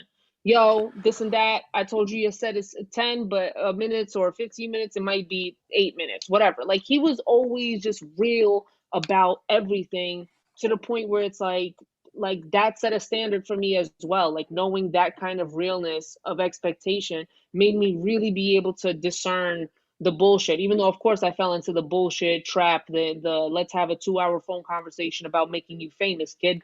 You know what I'm saying? I definitely fell into that trap, but I didn't fall all the way into it where I like lost everything in it because I knew how to discern the bullshit, you know what I'm saying? Because of Zeps. And he introduced me my first, like, because Zeps is a rapper. John Frank is a rapper too, but he was like on some trying to be a mogul shit. Like he was trying to be Diddy, you know what I'm saying? Which, you know, he was of our little crew, you know what I'm saying? Everybody, they was all blooded out and shit. I was like, oh shit, I'm about to be blood by proximity, you know what I'm saying? Bronx. Five Bless. Shout out to Five Bless. Actually, what's the dude's name? Denzel Porter. That's from up there. He was the engineer of the first track that I ever recorded.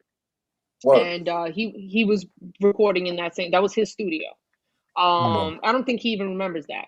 But I came here with this dude named Black, aka Woo. Wow, Woo, early on. Now everybody on that Woo shit. Damn, okay. I'm just realizing shit. But yeah, like so he put me on to like songs that got me in the studio type shit. Zeps helped me sharpen my sword and put me onto shows and introduced me to producers. He introduced me to Nick Jack All right. and Souls. So, you know, So let's go he got back me to on that next level. So let's go through the Bronx part because I think we skipped that to go to the other part because that's how I understand the timeline unless I'm confused. But so you finish high school at some point I assume. I didn't don't finish know. high school, no. You don't, but let's see. Finish the era of high school is what I was trying to like kind of move on through. Like I guess 18ish. Now I don't know whenever it is, but when do you start going to Bronx and moving into the No, I next was phase? doing that while I was like 16, 17. I was Okay. doing that early. And then Okay. I was still in high school. I was in my like second high school, moving on to my third high school when I started going to the Bronx and recording. And then a couple of months later, that's when I started hanging out with Zeps, still in high school. Okay, But so this now in is all Brooklyn like at the studio. same time. So like, so Yeah, it's it's not within like the same couple of years. It's within the same. That New makes more Yorkers sense now. New Yorkers tend to be a little bit more advanced. Like you're kind of doing adult things once you're in high school. If you're Yeah. kind of like really out there like that, and that's just kind of like the MO. Yeah. Yeah, I never graduated high school. I got my GED years later, but I was cutting school to go do selling drugs and music shit. Like that was like my whole MO, especially when I got out and I started going to Brooklyn studio. I was a really good student for the first 6 months. Like my report card was fire. But then I met my homegirl Angie and she was on her like cutting school and smoking weed shit. And I was like, let me get back on my selling weed shit, you know, and I could like make some money out here. And I started chilling with her and doing all of that. And then I started going to the Bronx. She came with me to my first studio session ever. Shout out to Angie. So, we trooped it 2.5 hours from Bensonhurst to 238th and White Plains. So yeah, that was, and then I only did that like 3 or 4 times. I would go out there and chill, record a few songs, whatever. But then shortly after that is when I met Zeps and he started getting me, he introduced me to Nick Jack. And Nick Jack used to pick me up from Brooklyn studio. He was my friend with the car. He's from Staten Island. He used to pick me up from Brooklyn studio at like 11 a.m. We would go to Queens to do a radio show at Queensboro Community College, or is it Long Island? The one in Long Island City, I think. What's the Queens College? Like one of the main ones. LaGuardia. LaGuardia. I was gonna say LaGuardia, with LaGuardia. they used to have the Averex outlet behind it. I don't even remember, but I know they had a college radio station. They definitely and did. We used to go and freestyle on that station. And this is all during school. I'll bring a bottle of E&J with me, blunts, whatever. You know what I'm saying? Like just like busting sales and shit, busting choppies while I was out there. And then freestyle on the radio show, then go back to Staten Island, record a song, then get dropped off in Brooklyn. So like I was already like on some like this is my life. I loved it, you know. But it's like life got its ways, but that was a cool time. Yo, it's nifty to think like you were just like a part of it all. Like, were you actively performing? Were you just recording? Like, for you, it's just like a blur or whatever. For me, it's like, okay, so she went to Bronx and she made some music, and I don't know what that really means. Yeah, so, I mean, that was a stint. You know what I'm saying? Like, I did a few things up there, came back down, did a few things down there. You know what I'm saying? Like, it's all kind of simultaneous. As soon as I met Zeps, he started putting me onto shows. So simultaneously, I'm recording in Staten Island and then doing shows with Zeps in Lower Manhattan. This is all like fake ID shit. Like, I was probably like 17, turning 18 at that time. So, and henceforth for a hot minute.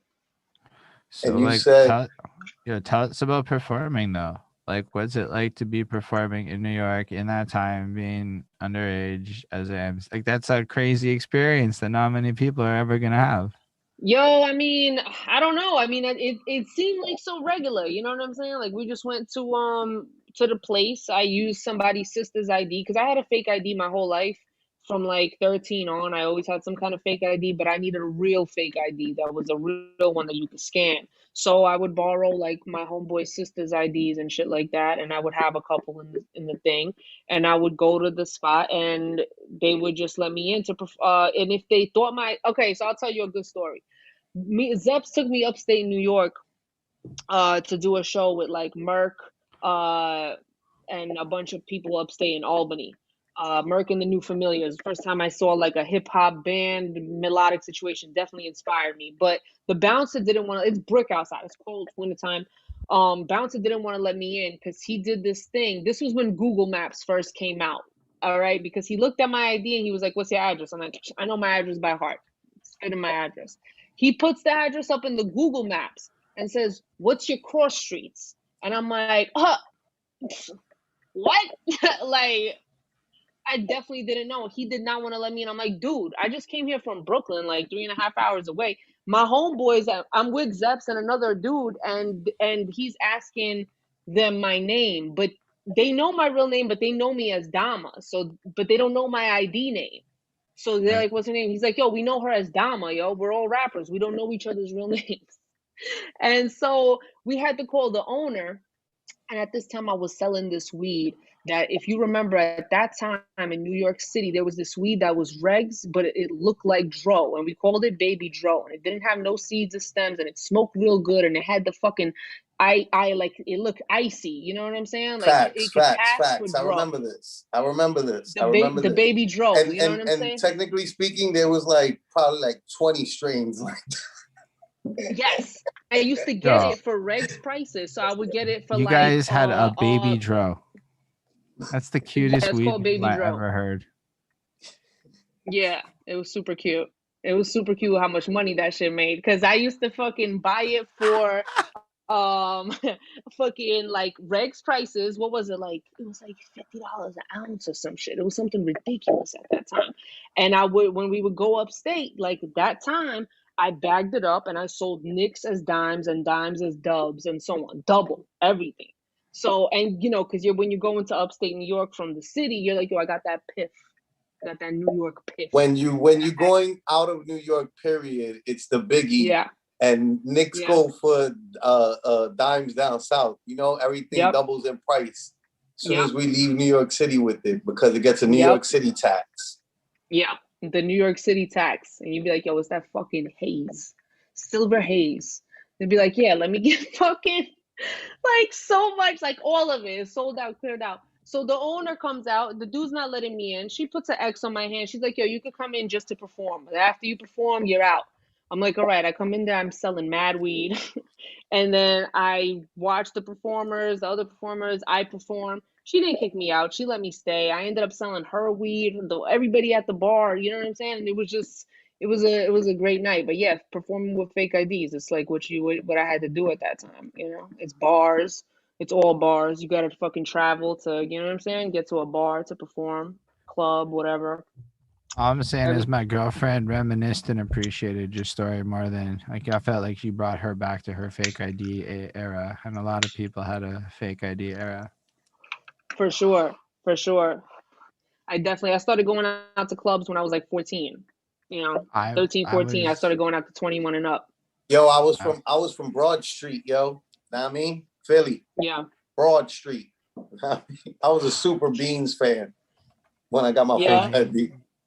I Yeah. certainly You was from was Philly? not that person. I had a Pennsylvania ID too, my first fake ID that I got in the West Village. I don't think it was Philadelphia though. I think it was like Pittsburgh or some shit, but it was a Pennsylvania state ID because the places in the East Village, they made fake IDs like on the spot. They're not scannables, but they never I did wonder, New York you know because what?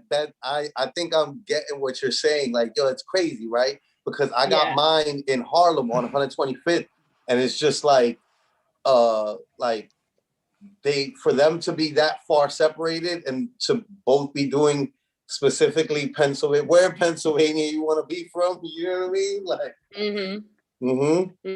My girlfriend was Yeah, telling because me, it's close, but not New York, you know. yeah, no, this But 14-year-old yeah, what was she going out saying? thing. She's like, I was at the bar at 14. Trust, I'm with you. She's Yeah, commiserating with your experiences. for sure. I mean, it was fucking sick, man. It was sick. I had my homegirls, Jackie and Monica, and like, you know, they were older. They was like 5 years older than me. And we was friends since I was like 13. They were like 17, turning 18. Like I was just hanging out with all older kids. Everybody was older than me. But I really started clicking with them.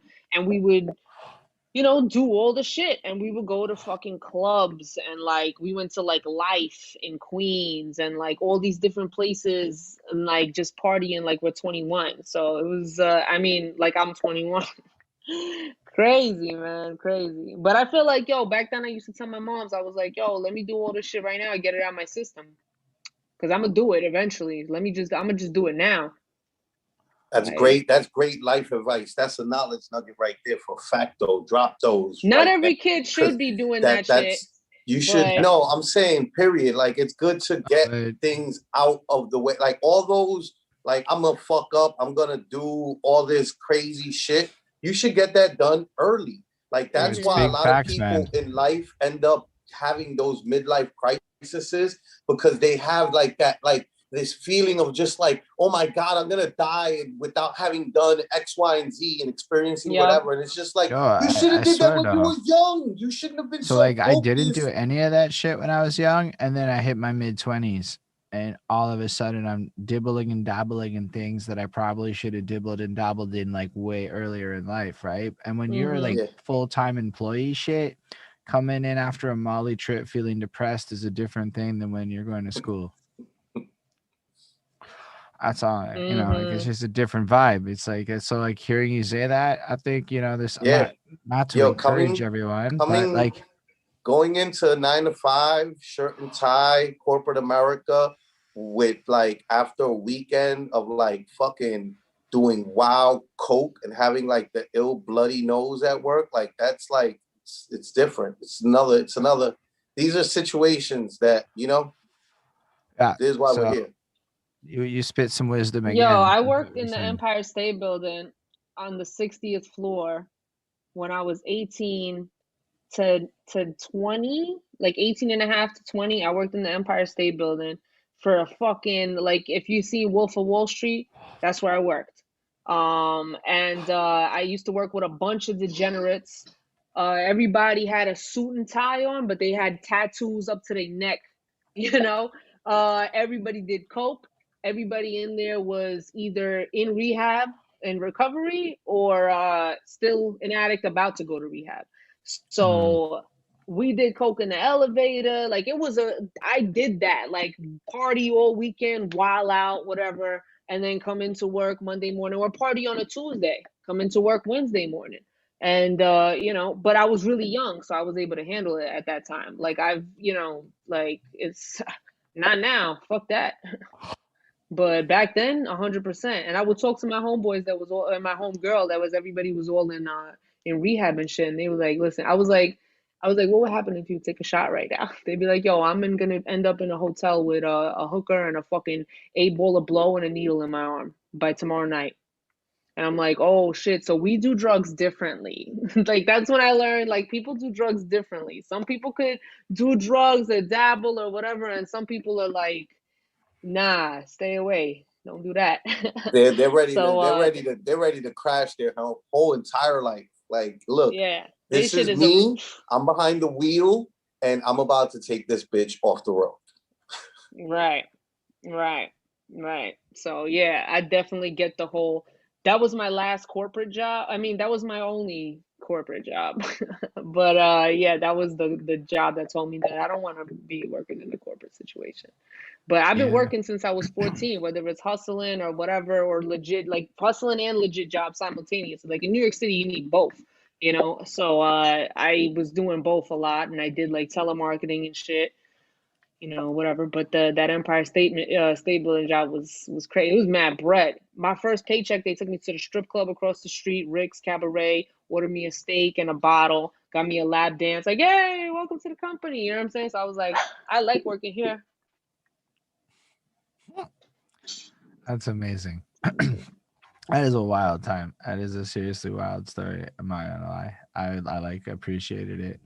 I assume that your dog is being adorable, and that's why you muted it. I'm a dog Yeah. person, so I'm all about that. Don't get me wrong. So I fucks with Yeah. it. I'm about to kick her all the way to Montreal. You could fucking have her. She's over here bugging. I'm all right with No, that. I'm playing. I'm playing. No, I respect that. Dogs are dope. That's like when I can get to that place in life, I will get a dog. I don't think I can do it today because mad commitment, and I respect anybody that holds it down. Yeah, I've had my dog for 7 years, man. Tana, that's my baby. That's beautiful. So like when you were like, when is it like? I don't really know how your like whole career goes, right? So now I know that you're performing and you're like basically young, and That then makes at two some of us, point, bro. Then you turn like adult. Okay, because for me, like adult is 18. For you, adult is 21, right? So I guess for you, you're not really over No, for age. me, adult was 14. Well, I meant like okay, No, but yeah, for sure, for sure. I mean, no, because you could smoke cigarettes and like adult is 18 in the United States, but drinking age and like going to okay, clubs okay, and okay. bars is 21. But by the time I was 21, I had already been living on my own, working, doing so much adult shit that there was no like crossing over of the threshold. Like I like 18 and 21 was not like thresholds to cross for me at all because I was already living like I was 21 for a long time. So it was like I by the hear time I that. got there, I was like, this is just regular, this is just life. I had So, already lived 100 lives by that time. so how is it going like musically then throughout this period? So you start recording, you start being linked up with producers, you start meeting people, and then what happens with all of that? I started performing with Zeps. A lot of people started seeing me in the New York City scene. I started going to EO Dub when I was like what 17. And yeah, I started like sharpening my sword, I met all the homies from over there and over here. And I was there pretty much, every Sunday that I could be there. Um then when I was how was I?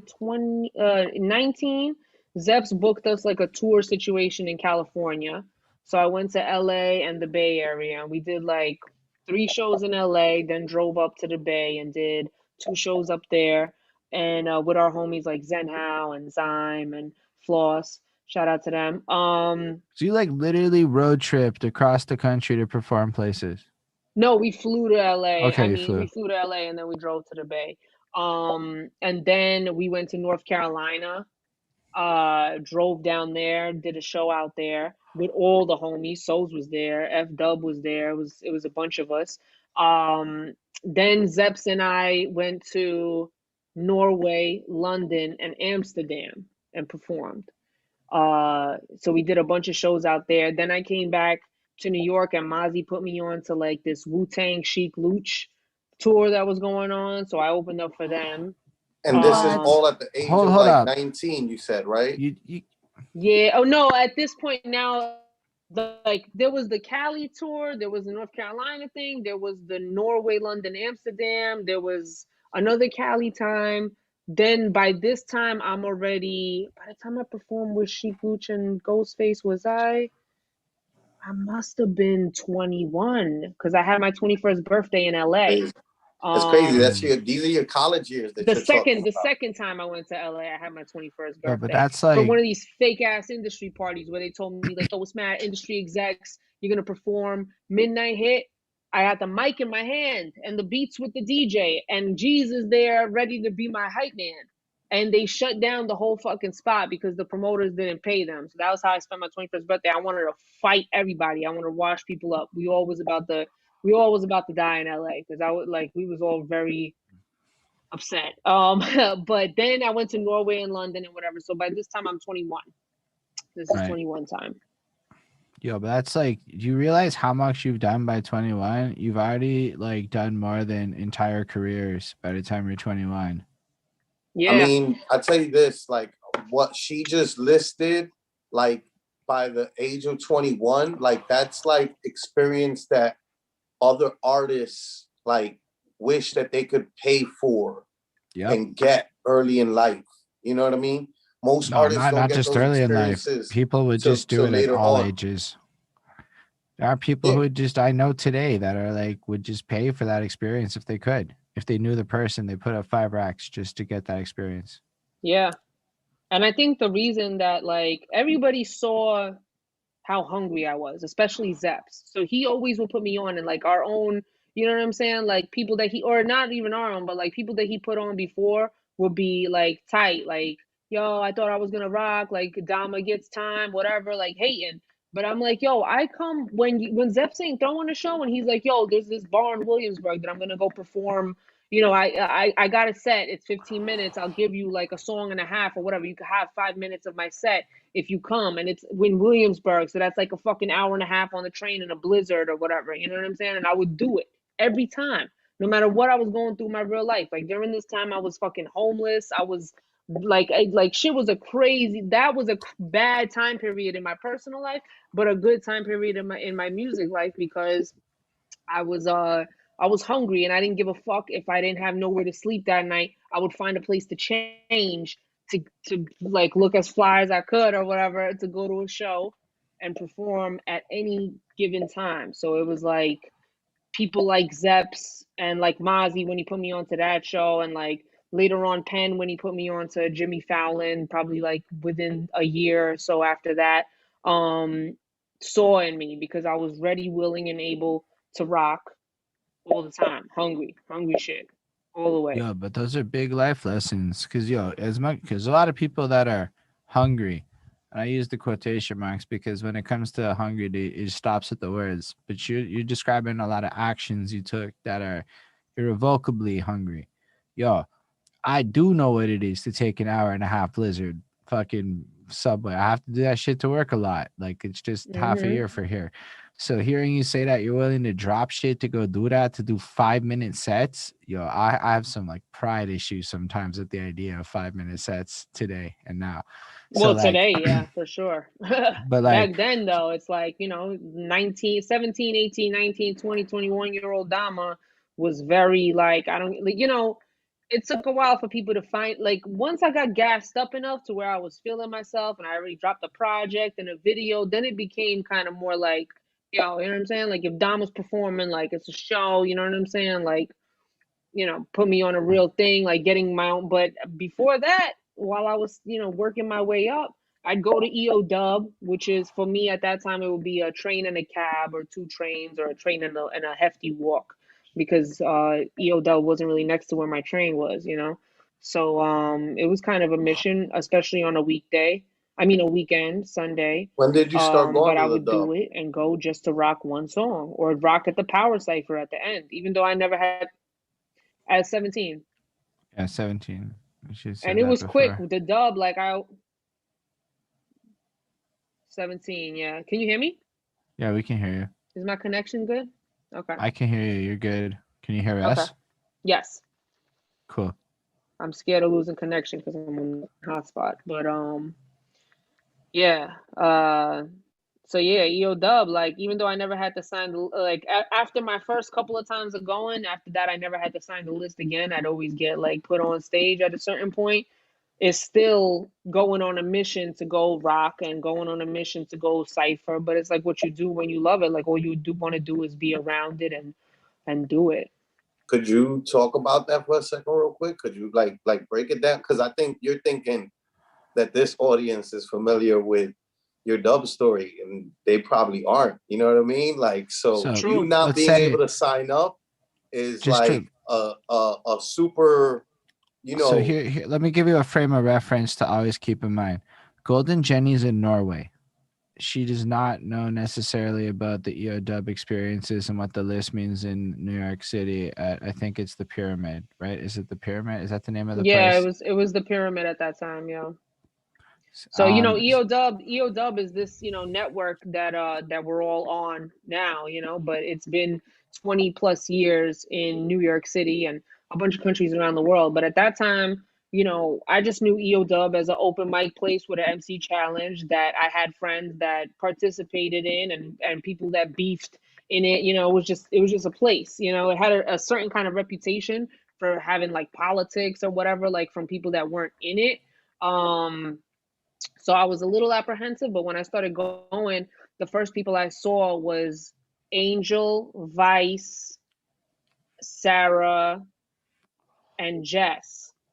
That was the era that I started going. Like when I'm sorry to interrupt you again, sis. You know what I mean? So, hmm pardon the interruption, but right, let's give them full names. So, ain't and Angela was Angel as an artist back then, right? hmm And Vice Versus and Sarah Connor with a K and Jess James Figueroa Yep. is the first people that you meet at EO Dub, which are Yep. pretty big names. Those are all like you meet one of the founders in Vice Versus, and you meet Yeah.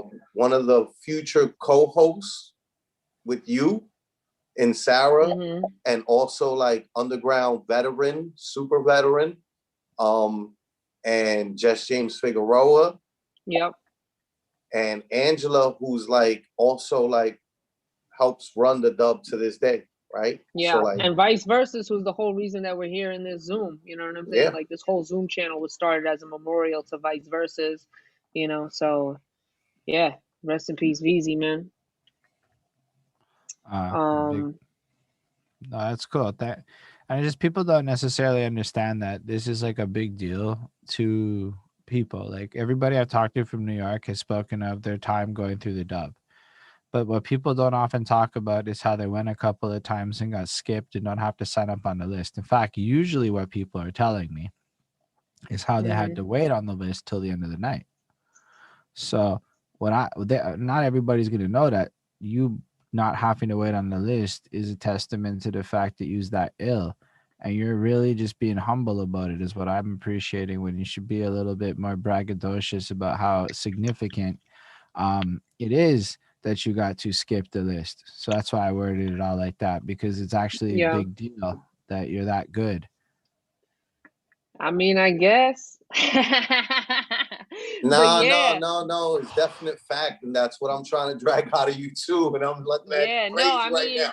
Like, yo, like, fam, I need you to be on it right now. Like, just be real. Vice, Like, these Vice, are all like, those names are all very important names, and the fact that you are that like blessed to have have all those cosigns and be able to have the right to skip the line. Yo, my outside just went crazy. Like, yo, the Bronx, baby.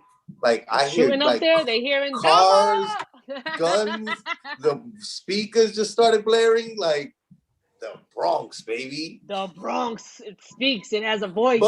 But yo, like you really like you're like downplaying it, and Holden's right to like say what he's saying. Like, yo, this is everybody who's come on, fucking everybody that came on, you know, body and shit from the first day. yeah, you know what I mean?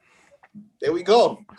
Look, no, like it's not. facts. I mean, Vice saw me and he was immediately immediately like a friend, like, yo, you're good, like, you know what I'm saying? We met up shortly after one of my first times at the dub, and he took me to Harlem where Ox was living with Aguilar, and we recorded a song together with Aguilar, the Dom Bishop, and Ox, real big Ox. I don't know if he's still in here. He's there. I was about to ask, is that the same Ox that has the thing playing right now that's just a bunch of random movie clips? Yeah, it's the Vice video for okay. With television, I think. Okay.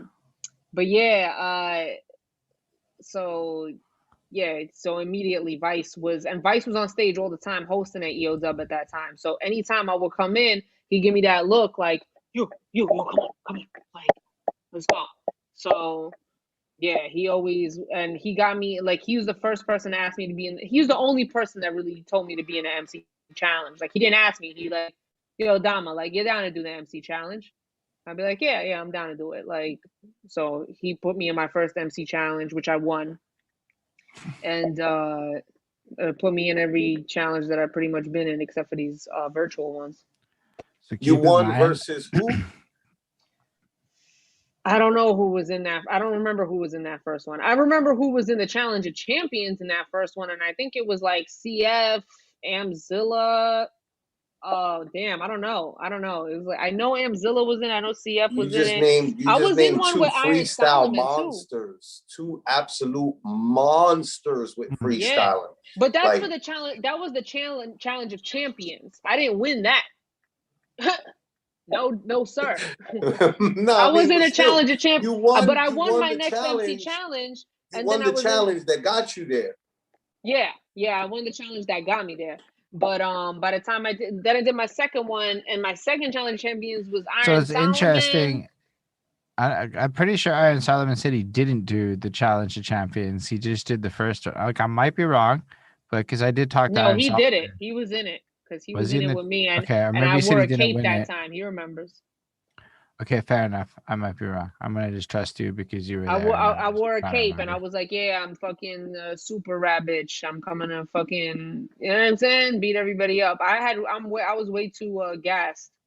I didn't prep at Yeah, all. I was like, yo, I'm just gonna come in there and do what I do. You know what I'm saying? But it's like, nah, bro, you gotta prep. Challenge champions, yeah, because you doing. Can't I wild style respect this that. shit. Oh yeah, my second MC challenge was I got in because of a wild style.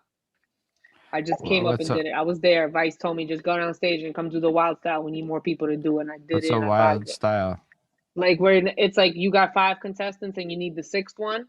So you do like you get people from the audience to come on stage and like spit a verse, and the audience picks who goes into the challenge. So it happens all that night. Okay, okay. So yeah, I did the wild style. Obviously, won that shit. After I started getting good at performing, I got really good at crowd. Like it's a thing. You know what I'm saying? It's like a sorcery that happens. Crowd control, MCing. It's Right. interesting. It's like being able to like just you are mine. You know what I'm saying? Like when I did that shit Yes. when I opened up for Ghostface and Sheik Luch during that time period. I did like 3 shows with them, right? Like Poughkeepsie, Long Island, whatever. And the first show, I was with Mozzie, and me and Mozzie is on stage watching the show from the back. And something happens with their sound system that hasn't happened the whole tour or whatever, and they need some time to fill. So they're like, yo, we're gonna have people from the audience come rap. So I turned to Mozzie. I'm like, yo, is it still from the audience if I'm coming up from behind on stage? And Mozzie's like, yo, go. Like, you know what I'm saying? Because I was like, I don't want to, like, be that guy or whatever. But yeah, so I came up and from behind, Ghostface. He looks at me like, what the fuck? Like, and I'm like, yo, trust me, I'm about to fucking murder this. And he calls up people from the audience. It's a whole line of people. Now it's Ghostface and Capadonna on stage, right?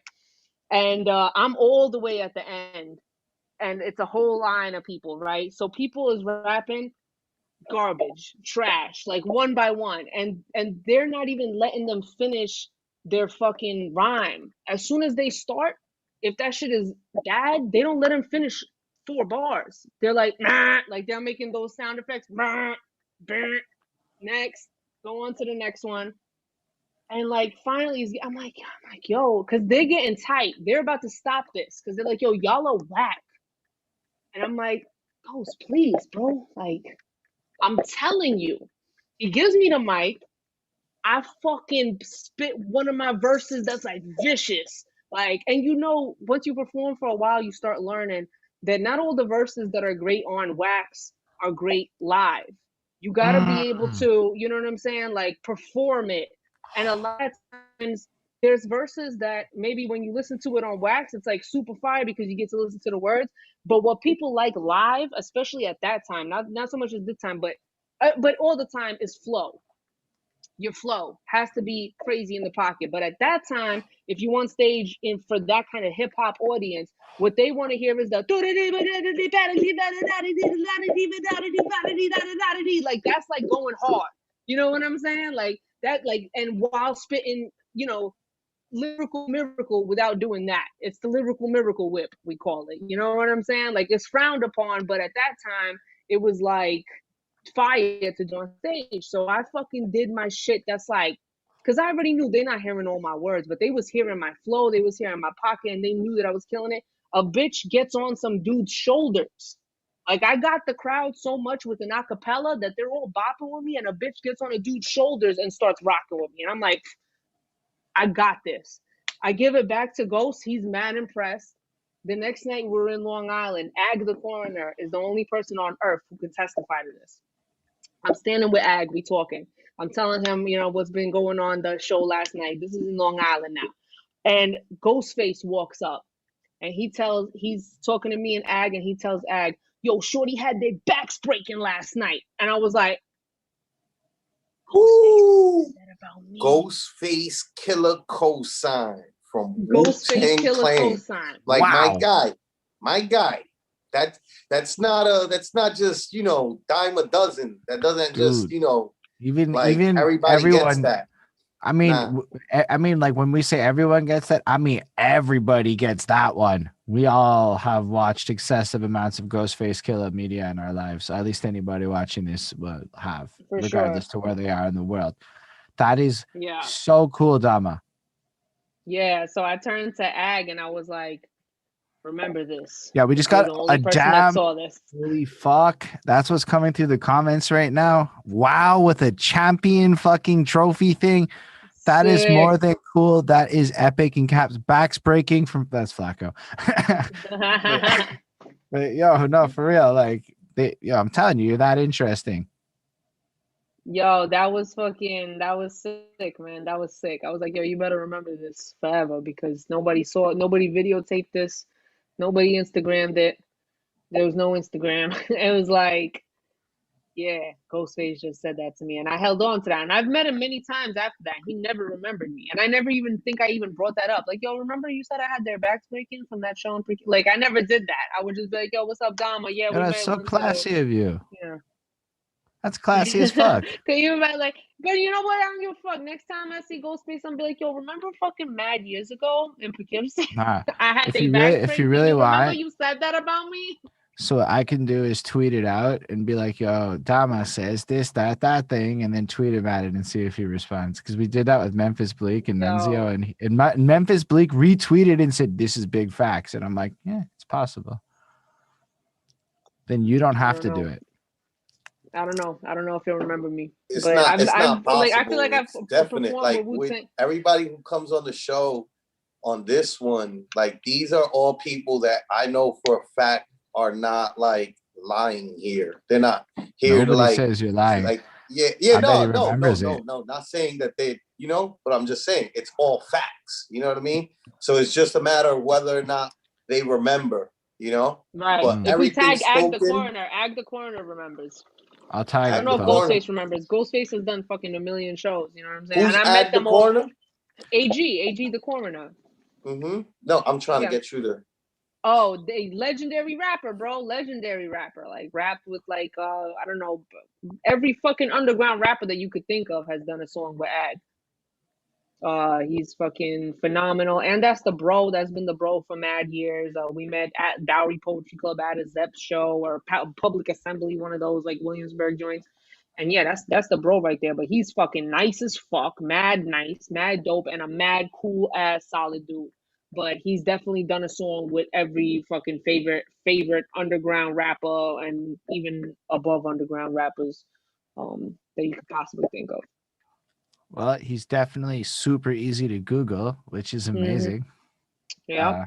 Makes life simpler when people. You should have him on your show because when I tell you that motherfucker got some stories, and he could give you the fucking cosign to this story right here. Yeah, this is absolutely. when Flacco go for it, Flacco. Do your thing. It's exactly what I was planning. You know what I mean? Like that's why I was saying, like, tell people about who he is. Nah, this is legends for sure. I mean, it's like when I was watching Penn shit, I totally got the sentiment of like, this is regular, this is just life. You know what I'm saying? Like to me, it was like there was mainstream rappers that I listened to, and there was underground rappers that I knew and listened to, and you know what I'm saying, whatever. But I didn't like unless I like knew your music before I met you. It was very like, oh, we just cool, we all in the same scene. And it's like, oh shit, look at you coming up. And like Homeboy Sandman is one of them. You know what I'm saying? Like people that I saw on the scene performing, made friends with, became cool with, and see them coming up and like admiring their come up. You know what I'm saying? And like, look at that, But it's still like also like, yeah, I'm an underground rapper too, and I also want to come for your food, everybody food. I'm just gonna put it out there. To me, you're as cool as all these people.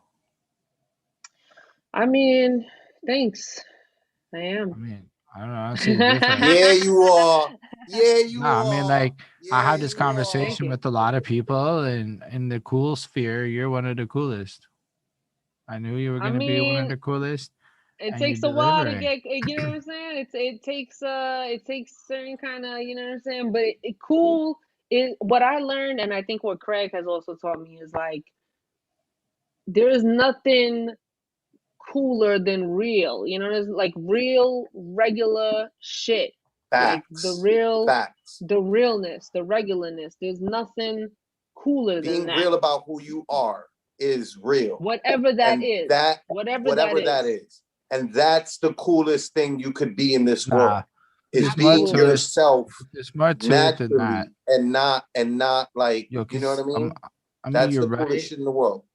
but part of it's attitude because some people are themselves and they're not cool like that. I talk to a lot of people who are themselves, and the level of cool changes. I love everybody I talk to. Everybody's got a story, but your attitude is very solution oriented, very positive, very self aware. Maybe this is subjective, but the things I think are cooler than other things. So, I in a Holden's Yeah. cool factor points, you're like a cool person tier. Like I've decided there's a tier of people I think are super fucking cool, and this is like a cool person tier of life.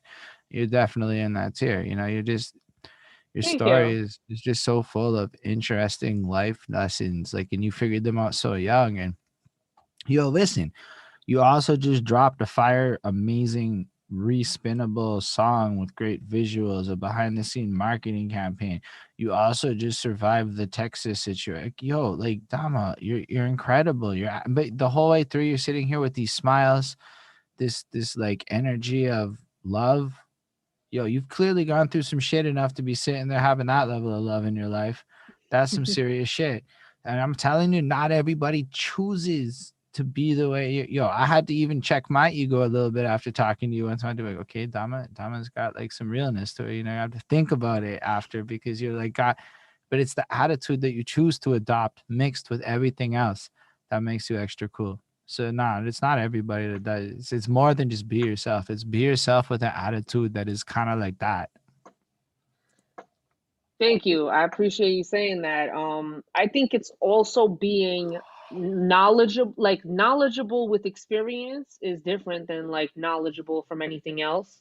And it's like knowledgeable in what you know, just like, and good at what you like. Those are things that make somebody, I guess, cool to me, is like being good and knowledgeable at what you do, like so much so that it's like it's it's a part of you and you're really good at it. You know what I'm saying? Mm. Like that's cool to me. You know what I'm saying? So that's what I always like strive for, is to just know more than I did before and get better at what I do and not be scared to get inspired too.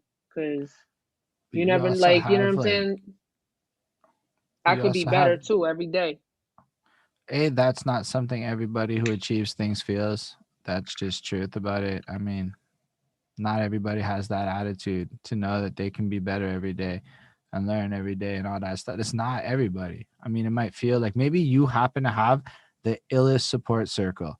And due to the ecosystem of bubble, you're surrounded by a blessed number of you. Look how wise you are. Of course you are. So maybe you just see love and great things because you just built this amazing situation. I'm on my way there. So trust, I still see a lot of other things in the world, and not everybody is living the same attitude and mentality, applying the same level of discipline and wisdom.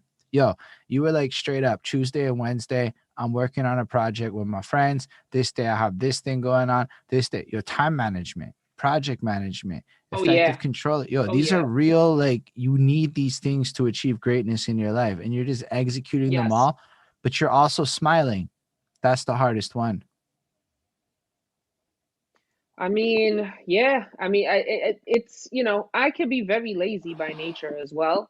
So it's a very, I gotta really discipline myself. I got help because Craig is like that, and he believes in me and wants me to be great too. And every single day, that motherfucker works on beats, no matter what. Or if he got a battle going on, he's working on that. Like no matter what, there's no after like meeting him and seeing how he works, because I've been surrounded by a lot of like jaded older rappers for a long time too, that kind of gave up. Like they're still good at what they do. They're some of the best rappers that I've known, but they don't do it every day. They don't rap every day. They don't record every day. They kind of like have this feeling of like, if I'm not gonna like make it, then what's the point of me doing it? Like I'm older, I got a family to feed, I got this and that. And for me, it's like I need to just do it, the thing. Like I need to just make music. Like I love to make music. I don't care. I'm gonna be freestyling on the boardwalk at 75. I'm never gonna like no matter what happens in my career, there is no way that I'm gonna stop making music. I'm mad nice at it, and it's my literally my favorite thing to do. So like Facts. I Facts. like unlock something, especially during because for the past few years I've been recording a lot. I put out a project last February, you know what I'm saying? Like I've been recording, but I wasn't doing it every day still. Quarantine hit and then a certain thing happened that, that made me go hard. And then Vice passed and then this Zoom happened and I started going even harder. Like I was already about to go hard, but that shit threw me over the edge to the point where it was like there is nothing else. Like I need to do this every day, no matter what. And like on days that I don't do it, do something to accompany it. You know what I'm saying? Like if it's not like a day where I have to like, cook a dinner and clean the house or whatever the case is, like the other thing that I need to be doing is something music related.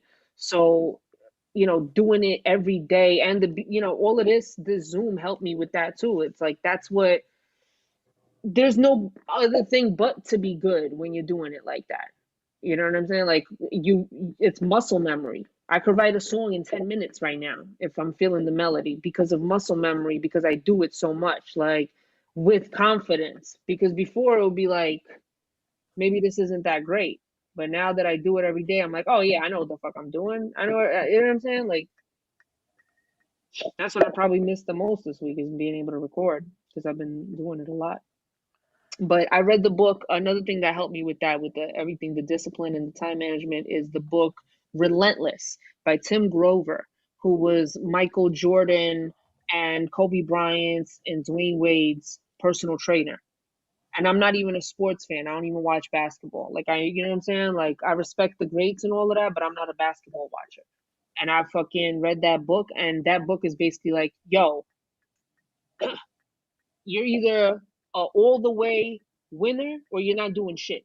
Like go hard or go home. Like you know what I'm saying. And it kind of the way that it's written, it really inspired me to like get I up and do it appreciate that. every day. I'm gonna buy that book. I'm not even gonna lie. Yo, if somebody like you read that book, I have to buy the book. That's my philosophy on books. I don't even think twice. I don't have to go harder. We're just gonna get the book. No, I'm Get just the book. I'm just into reading though, Get so the I don't book. know that everyone else is that into reading, but yo, I look at it like people I admire read some shit and say it's impactful. Everybody should be taking that note down and buying that motherfucker and reading that book. That's my opinion. And you might go, oh, but why should I buy a book? Invest in yourself, motherfucker. It's cheap. It's actually, and it's a good value Yeah. proposition. If you're willing to spend $20, $30 to go to a movie for 2.5 hours, then you should consider that spending $20, $30 to buy a book that's going to last you 8 to 10 hours is probably a great value proposition for your time in a time era Yeah. where maybe people have a lot of time and maybe you should read more fucking books and just throwing it out there.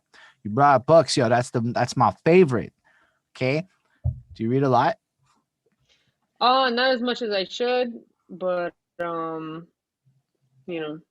and there, not as much as I used to. But I read that recently, and then I was reading a novel recently, especially when the lights were out. I really started getting into it. With the flashlight or sitting in the car, I like halfway finished the book in this last week. But I'm not big on like the self-help stuff. So, I like Celestine Prophecy. That's another one that I read when I was younger that showed me a few things. And I read that. So it resonated with me when you said, like, yo, this person that I admire thinks that book is good. I'm getting that book. I heard Jay-Z like Celestine Prophecy. I was like, I'm getting that book. Whatever Jay-Z's reading is what I need to be reading. Like, that's always the motto. You know what I'm saying? So I got Celestine Prophecy and I read that, and that definitely open my eyes to some shit. But knowing and doing, it's like, it's two different things. You got to be a doer. And I've always been a finisher. And I think that has to, like, astrology bitches tell me it's because I'm a Cancer with a Capricorn moon. I don't know, make of that what you will. But I've always been a finisher. Like, people around me are like starters and not finishers. Like, I deal with a lot of fire signs. Like, Craig is an Aries, and they're like starters but not finishers. So it's like the completion because I'm a Fact. finisher all the way. I can tell you that as a Aries, like that's a stigma that we have. Aries people in general is like that they don't finish. You know what I mean? Mm-hmm. I don't Which know if I can Scorpios are justify because finishers or not. I've seen most people. I mean, I fight for it. Like that's Mm-hmm. I make sure to finish shit because of that. Because I know that. So I'm just like, nah. The buck stops here. Right. Right. I did this. Now y'all finish that. No, that's Go super with that. interesting. Yeah. Horoscopes are dope. I like that shit. I don't know. Every time I I like read all some that rising horoscope moon shit, shit. I don't know if you've seen what Flacco's been posting with his birthday shit, where he's posting his page of the day, and it's like, I don't know if you Mm-hmm. read your page of the day, man, but that shit was like, it wasn't like, no, there's no way to generalize that specific. Like, it was way too much. Like, every paragraph was me to the letter. It was fucking weird. Okay. I mean, I'm reading this November 3rd shit. I don't remember exactly what it said, but yo, when I read it, I'm like, I can't argue with a word on this page. It is describing my personality. All the things that it's saying is true. I read the one from my girlfriend. I've been quoting this page at her now as an effective way to persuade her to do different things because it's so apt in the way that it described her. And it gave me a leverage point to use in the arguments.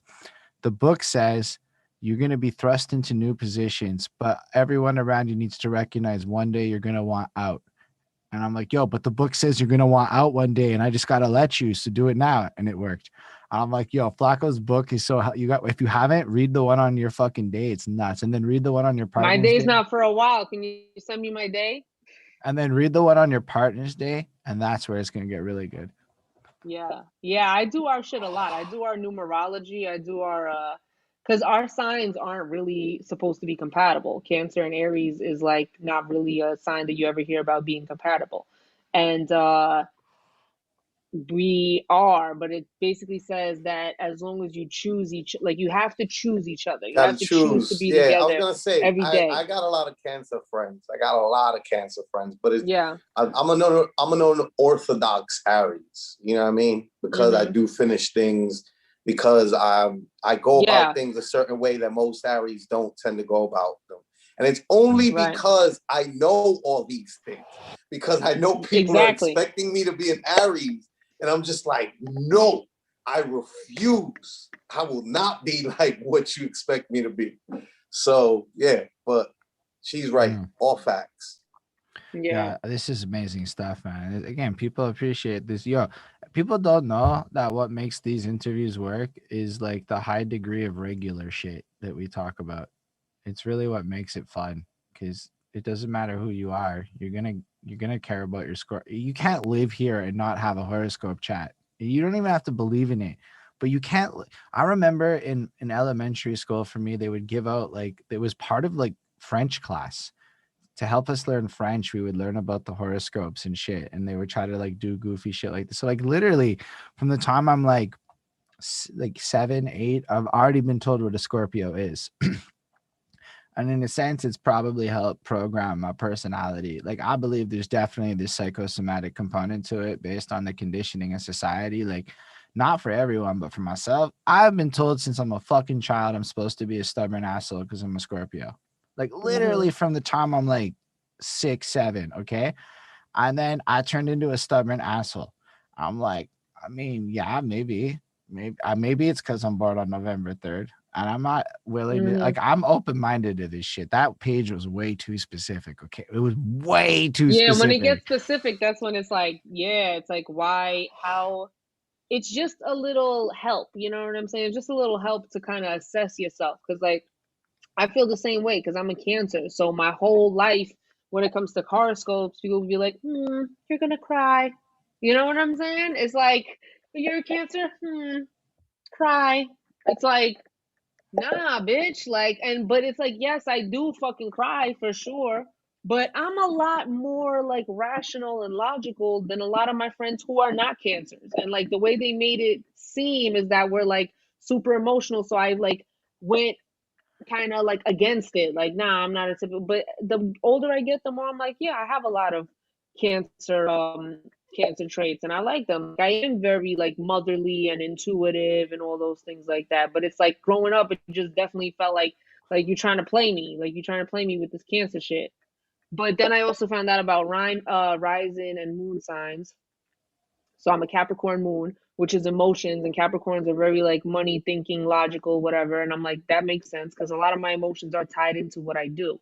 And my rising sign is Leo, which is fire sign, I don't know fiery, and anything that's my about that ego. stuff.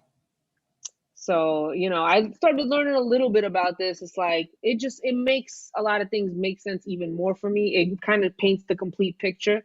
Cause not the complete picture obviously, but like enough for me to be like, oh, okay. And when I read it, if I'm like going through a bad day or whatever, and I could read it and be like, oh, maybe this is why, because fucking Uranus is moving backwards over there in the shape of this, and it's I causing my swear. shit to be out of whack. I swear every year people have been like that Mercury's in retrograde thing, right? And Uh-huh. everybody's like, if you're feeling emotional, remember Mercury's in retrograde. So I've been feeling emotional and I went on is Mercury in retrograde? It is. It's in retrograde till tomorrow. So I was like, Mm-hmm. oh, maybe I've been feeling like a whiny wanker because Mercury's in retrograde. Do I understand it? No, but it totally made me feel better. And that was dope. It was dope to even, I Mercury in don't even know what it retrograde is is. like has to do with more with technology and the signing of paperwork, and like they say that this is when technology acts up, which makes sense. Right now is Mercury retrograde, and I was very scared of like releasing my song around Mercury retrograde. I'm like, what could happen, right? And then a blackout happened. Wow. Mercury's in retrograde and a blackout happened. Didn't even think about that, but here we are. But yeah, so yeah, technology acting up. I backed up all my shit on a hard drive from my computer because I'm like, Mercury retrograde and a blackout. Like, let me back my shit up. So yeah, definitely. It has to do with that. They say don't sign contracts around that time. Things could go wrong. Things people go back on shit. It's just like a bad time to like do those kind of things. But I'm like, yo, listen, if I fucking surround my time around whether or not Mercury's in retrograde, I'm never gonna put shit out. I'll be like, oh, it'd be in retrograde for like 2 months. What am I not supposed to do nothing for those 2 months? I'm just gonna have to bite the bullet. Like whatever, it is what it is, man. I just hope my computer, you know what I'm saying? I hope it makes it. This is why Dama is incredible. This is why you're as cool as I think you are, right? Because you understand the shit that you're talking about, right? I'll be real. I'm not gonna front like I know. I just literally Googled the Mercury retrograde thing like 2 days ago because I was like, Mm-hmm. is it a thing? I don't know. Maybe there's truth to this shit. I'm more open minded than I was about it. I'm gonna actually Google all this secondary sign stuff because I don't know fuck all. And I'm like, wait, I know I'm a Scorpio. What are all that other shit you're talking about? I don't know. Maybe it's nothing, maybe it's something. I can't tell you, but I can tell you it's probably really interesting, and that sounds fucking dope. And you make Mm-hmm. it sound fucking interesting. You're just like spitting this shit. You're not preachy about it, which is extra dope because some people's kind of like weird about it. You're just like, nah, this shit helped me. I'm like, well, I like things that help me. And that was a cool, Yeah, attractive thing. Like, you're like, it helped me. I liked it. It's cool. I don't care that much about it, but it's useful.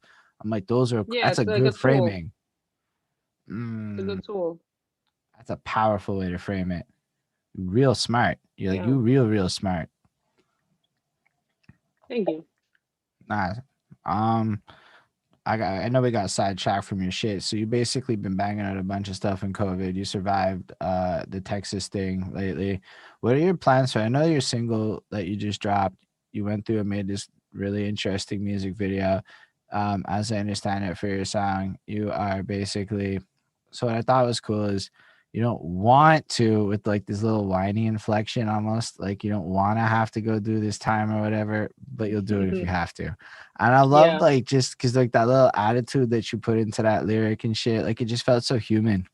It felt so like, yo, there are some little nuances you dropped in this track that are special that I don't know if everyone's gonna catch. And like the way you used auto tune is fucking fascinating. Actually, I don't know if it was auto tune, but to me it sounds like auto tune because I'm ignorant Yes. to real mixing Mm-hmm. techniques. But like you use like this little like high pitched point in one of your like midline melodies, and I was like, yo, that actually sounds super nice. And then the way you fuck it up at the end of the track, it's just fucking real nice. And it's like you create this ethereal experience on this tune where it really feels like pixies and fairies, which maybe I'm thinking about because of your music video. But like, well, then your branding is proper and shit. Like, yo, this shit was on point. Everything about this Dama is on point.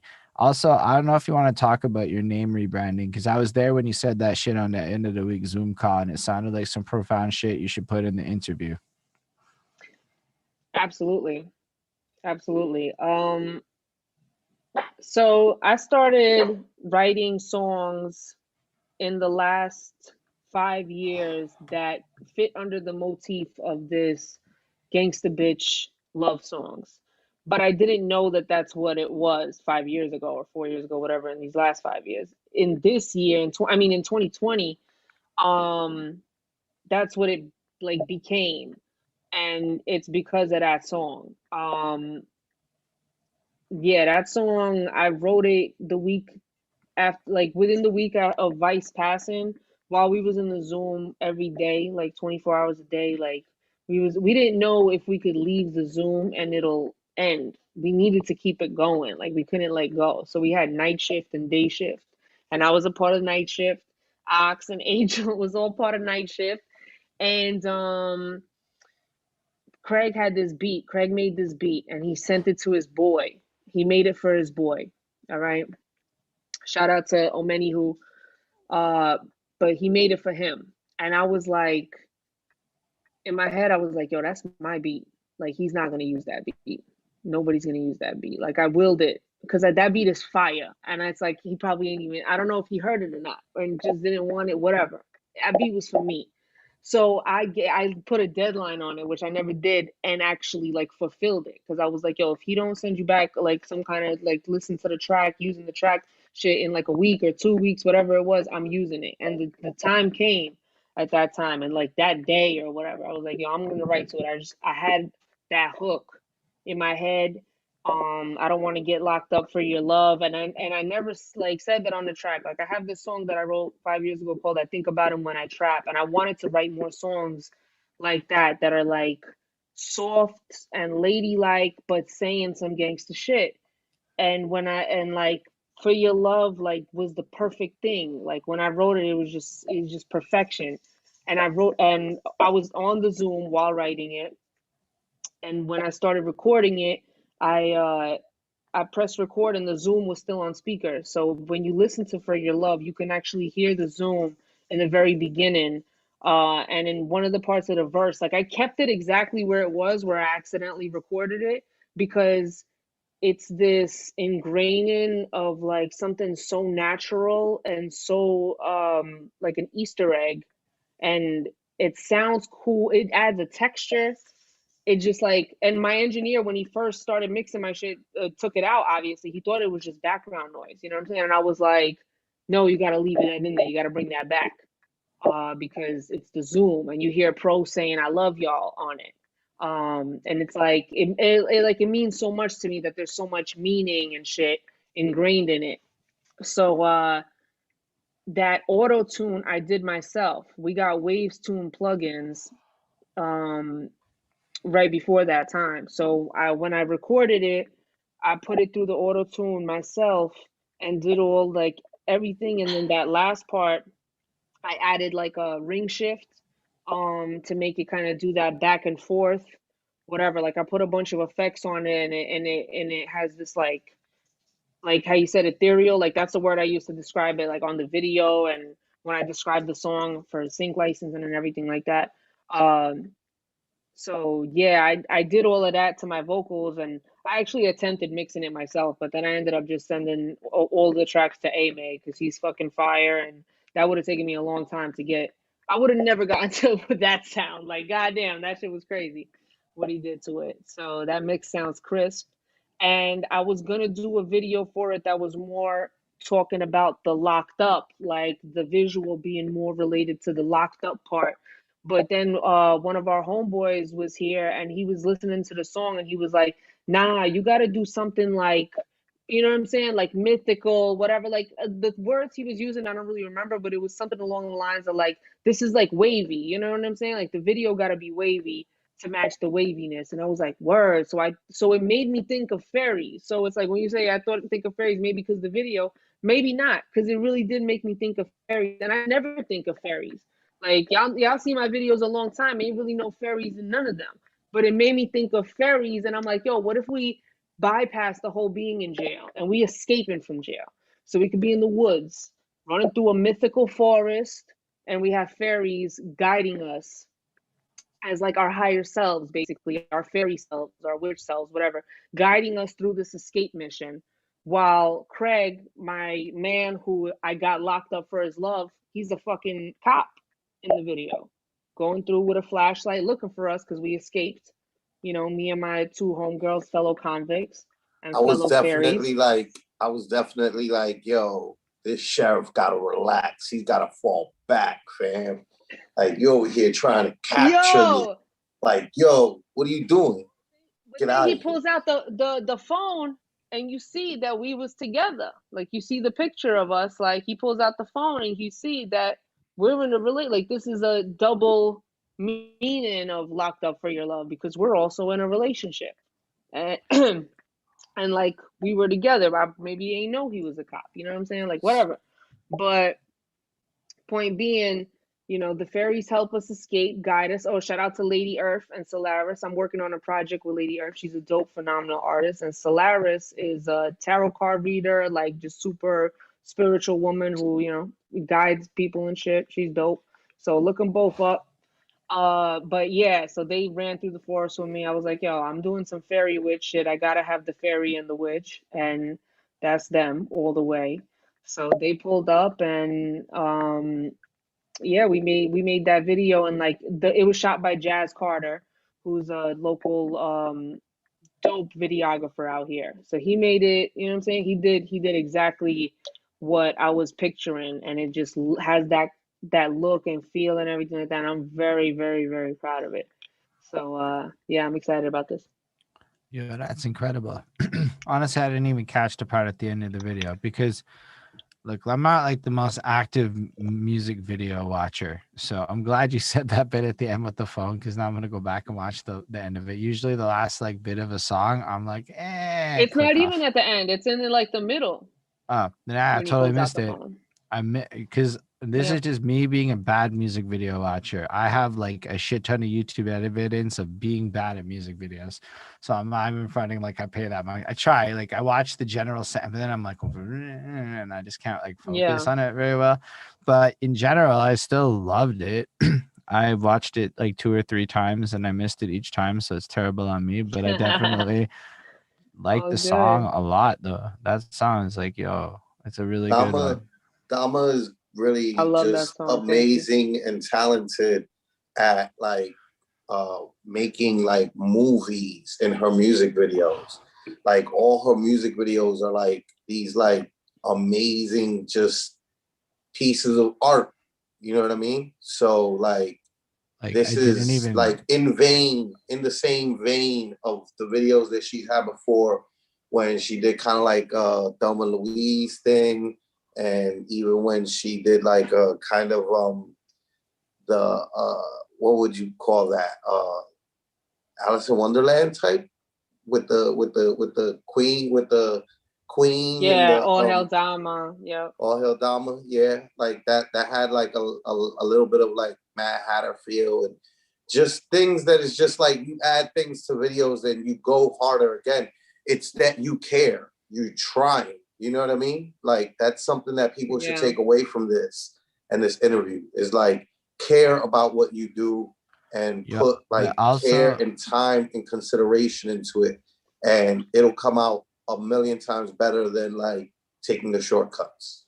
But it's also like, yo, not everyone puts that level of effort into the branding. And that was the thing that really stuck out the most to me, because I'm a marketing guy. I can't help it. I forgot to even mention that part. I straight up talked about For Your Love, but you asked me about the Dama, the brand, the rebranding. Yeah, because that, Fucking but just before we get to that, yo, it's like you see the music video, you see the cover art, you see the little circles on the social medias, you see it all in cohesiveness, and it doubles and triples down on the value of reinstilling this desire to listen to this song. You do a lot of the little subtle things right with your visuals to create a cohesive, but it's also cool. Like, why is Dama looking like this fairy lady? That's interesting. It's mhm. not regular, you know, and that's like excellent Yeah. done. But yeah, we should definitely talk about the name change. But all that context you put in is going to make it sound extra special when you go to this next part.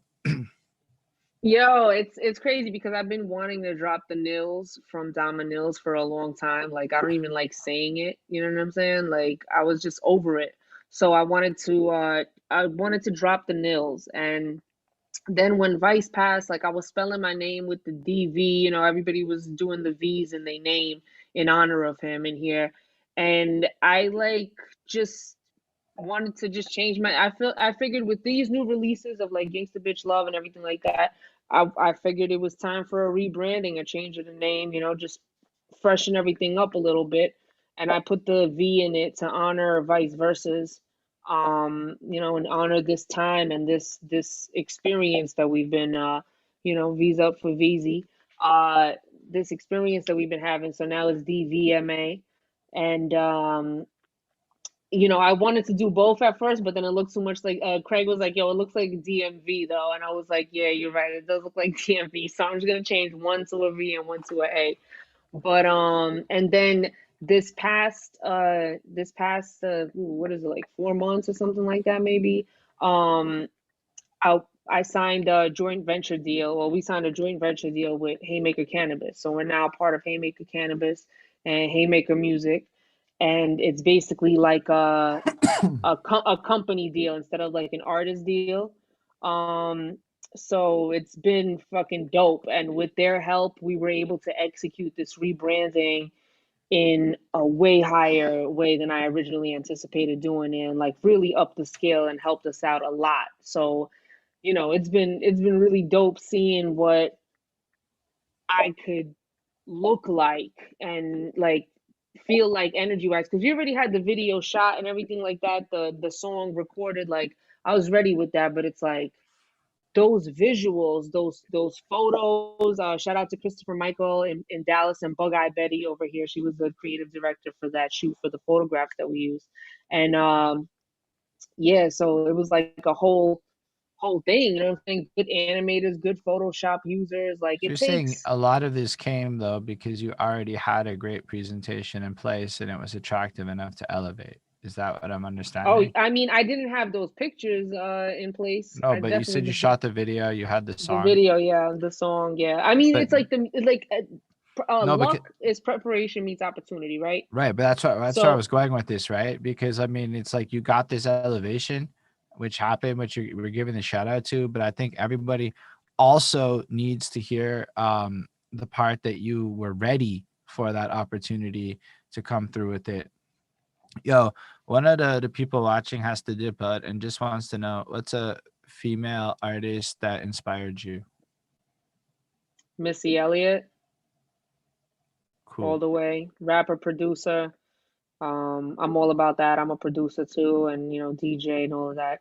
Multi doing like Missy Elliott gets left out of a lot of conversations, or did before this time period, as a female artist because she's not considered like a female artist. She's just considered like Missy Timbaland, Aaliyah, like Virginia style sound international artist. You know what I'm saying? Like, so that's why I love Missy, and she's great. She is great. She's really well done. Yeah, it's not. I don't usually ask a lot of questions like that, but I mean, Lindell is there and he's been around for years, watching and That's supporting. what's So up.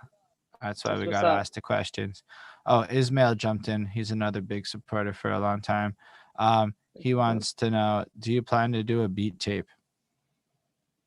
As a producer, no, that's not something I plan to do. I got a lot of dope producers around me, and I definitely did the beat challenge and won when I did it. And but I'm not really like into making Do beats. you want to talk about the beat challenge? Yes, for sure. Because if you give us like a 5-minute little video promoting that, we can turn that into a clip that makes it easier for me to send to people when I explain it. Because I'm bad at explaining the beat challenge, making it sound cool. So if you can make Yeah. it sound cool, that would be blessed. All right. Hold on, let me send my light up. EO Beat Challenge. Every Thursday at 7 p.m. Right now we're taking a break. We finished season 1, but it's a weekly beat producer challenge, which sends out 3 samples, a song, a movie clip, and a weird sound. And the producers have to use all 3 in their beat. And then they compete. And judges, which is half the show, kind of give them honest feedback and judge them based on creativity, presentation, song ability, which is like, can we make a song to this? And bop, which is like the unknown it factor. So it's really in-depth feedback to the producers. And then 2 of them go head to head off camera for half an hour while we discuss and play the B-sides, other beats people made, whatever. They go for half an hour and we give them a BPM change. Like they're basically doing round 2, where they have to reflip the same sample and then we get a winner. So we do that a bunch of times until we come to the semifinals and finals. But right now we're taking a break before season 2, so we're doing weekly scrimmages. So Souls at Soulful Souls on Instagram is basically running the EO Beats scrimmage, sending out the samples, hosting the show. So reach out to him or reach out to EO Beats Challenge Instagram if you want to get involved. If you're a producer, if you know any producers, you know what I'm saying? Pull up, show us what you got. Because this is real feedback. Like this. I see a lot of beat competitions online, and the reason I'm so passionate about, I don't want to put them in quotes and like disrespect them, but the reason I'm so passionate about the EO Beat Challenge is that everybody in the moment that you're playing your beat is listening to your beat with their whole heart and soul. And there's mad producers in there that will be like we all like share drum kits and advice and programs and whatever, you know what I'm saying? It's just a valuable producer community. So, you know, it's definitely dope to get involved. So just to summarize that, you're gonna get 3 kinds of samples that you're gonna have to flip into a beat and make it dope. And I've seen that this can go in a lot of directions with the same samples, which makes it like extra super crispy and fun to watch if you're not a beat Nobody maker. ever makes the same beat. Ever. And keep in mind, if you can't, as a consumer or watcher, watch the live, this shit's all on YouTube after the fact, so you can still bump it if you can't be there in the live, like myself, because I'm unfortunately not able to be there. But then you like jump into the part where you have a bunch of expert people that are sharing knowledge on how to improve your craft. And are you able to list some of the people that are involved in this to kind of hype it up and give an examples of who's involved? For sure. I mean, Flaco Bayo is a frequent judge. The main people that make it happen is Souls, Nunzio, and myself. Nunzio is also a frequent judge in the show, and he used to work for Bad Boy. Like he was in Daddy's House. He worked on Life After Death. His ear is like high value. Like that's a high value fucking ear. You know what I'm saying? So he definitely is in there. Big Sue, who's a founding member. I'm sorry. Nah, go ahead. He gives invaluable like the type of advice that I've literally seen producers like get like judged, and then the very next week like he'll like recommend things to them like, yo, I saw what you did. Like he sees things, he hears things that producers do that they want people to hear and know. But most of us don't know any of this stuff. So like, how would we even be able to, you know, like even me as an artist, like I don't know most of the things that producers are talking about, but Nunzio knows as an engineer. And so when he gives like judgment, it's like from actually knowledgeable standpoint, and he's always really fair. And then he gives advice to them, and like he gives them recommendations on things to do. And every time somebody takes really specific advice, and every time somebody takes his advice and they come back the next week with the additional like advice tool, they're immediately like, yo, thank you so much. You like super helped me out. And they've already improved as a producer. Yeah. And it's like when you think about it, when people give advice in these kind of programs and any other way, a lot of the time it's very vague. Like, yo, it could use more energy. Like, Oh my yo, it needs gosh, I that relate to thing. this heavy. You know, like I can't stand that. I don't think that's real in any sense of the word. You know what I'm saying? Like at the end of the day, like, you know, me and Baxter host a show every Monday called I So Boom. And we do a segment on it called Destructive Criticism, where we give feedback. And our shit is fucking specific. And a lot of times we hate what we see because we get it on these Facebook groups where it's like somebody that you're looking at them and you're like, bro, like you should not be making rap songs like or in videos. Like this is like that really exists and we're not scared to say it. So we talk about it and give that feedback. And that even that feedback helps me just as an artist to not make the kind of songs that Yo, I do you don't hear what want to she have just that said there? feedback on. But it needs to be specific. You know what I'm But do saying? you Like hear it what needs she to be just like, said? yeah. In the process of scrutinizing and looking at other art, even art that is bad, you're able to extract tips on how to not make those mistakes, which is, you know, how Mhm. many people don't listen to trash shit to figure out why it's trash? Yep. And like Yo, think that's about the big. things that like you don't want to the feelings that you never want to evoke from people, you know? And I know that I've not thought about that in all the videos that I make. So sometimes I'll watch an old video of mine and I'll be like, you know what I'm saying? If I was watching this like outside of myself, it doesn't evoke all positive feelings for me. You know what I'm saying? It doesn't have to, but you know, I take notes and I'll be like, nah, you're not doing that. Like next time, let me be a little bit more like this, you know. And it takes time and like really looking at just trying to look at yourself from a different perspective to like get to that point. But yeah, like feedback in the beat challenge is like Nunzio always talks about how much hats you need to use, what kind of hats you need to use, what kind of EQ you could have did. You know what I'm saying? The conversations that we have in there are very technical and sound related, very just specific. So And it's a competition, but it's more of a community that like Love it. is That's what very, I was very, hoping to very hear. encouraging. Very encouraging. Like even mhm. myself who like I'm really critical, but like I just find myself like listening to stuff there with more of an open ear and just like uh not so critical. Like everything always feels really dope. I mean, maybe it's that we've been blessed and all the producers really are bringing their best foot forward and their A game. And like, that's why it's been so pleasurable the entire time to judge, because like nobody brings anything bad to the table.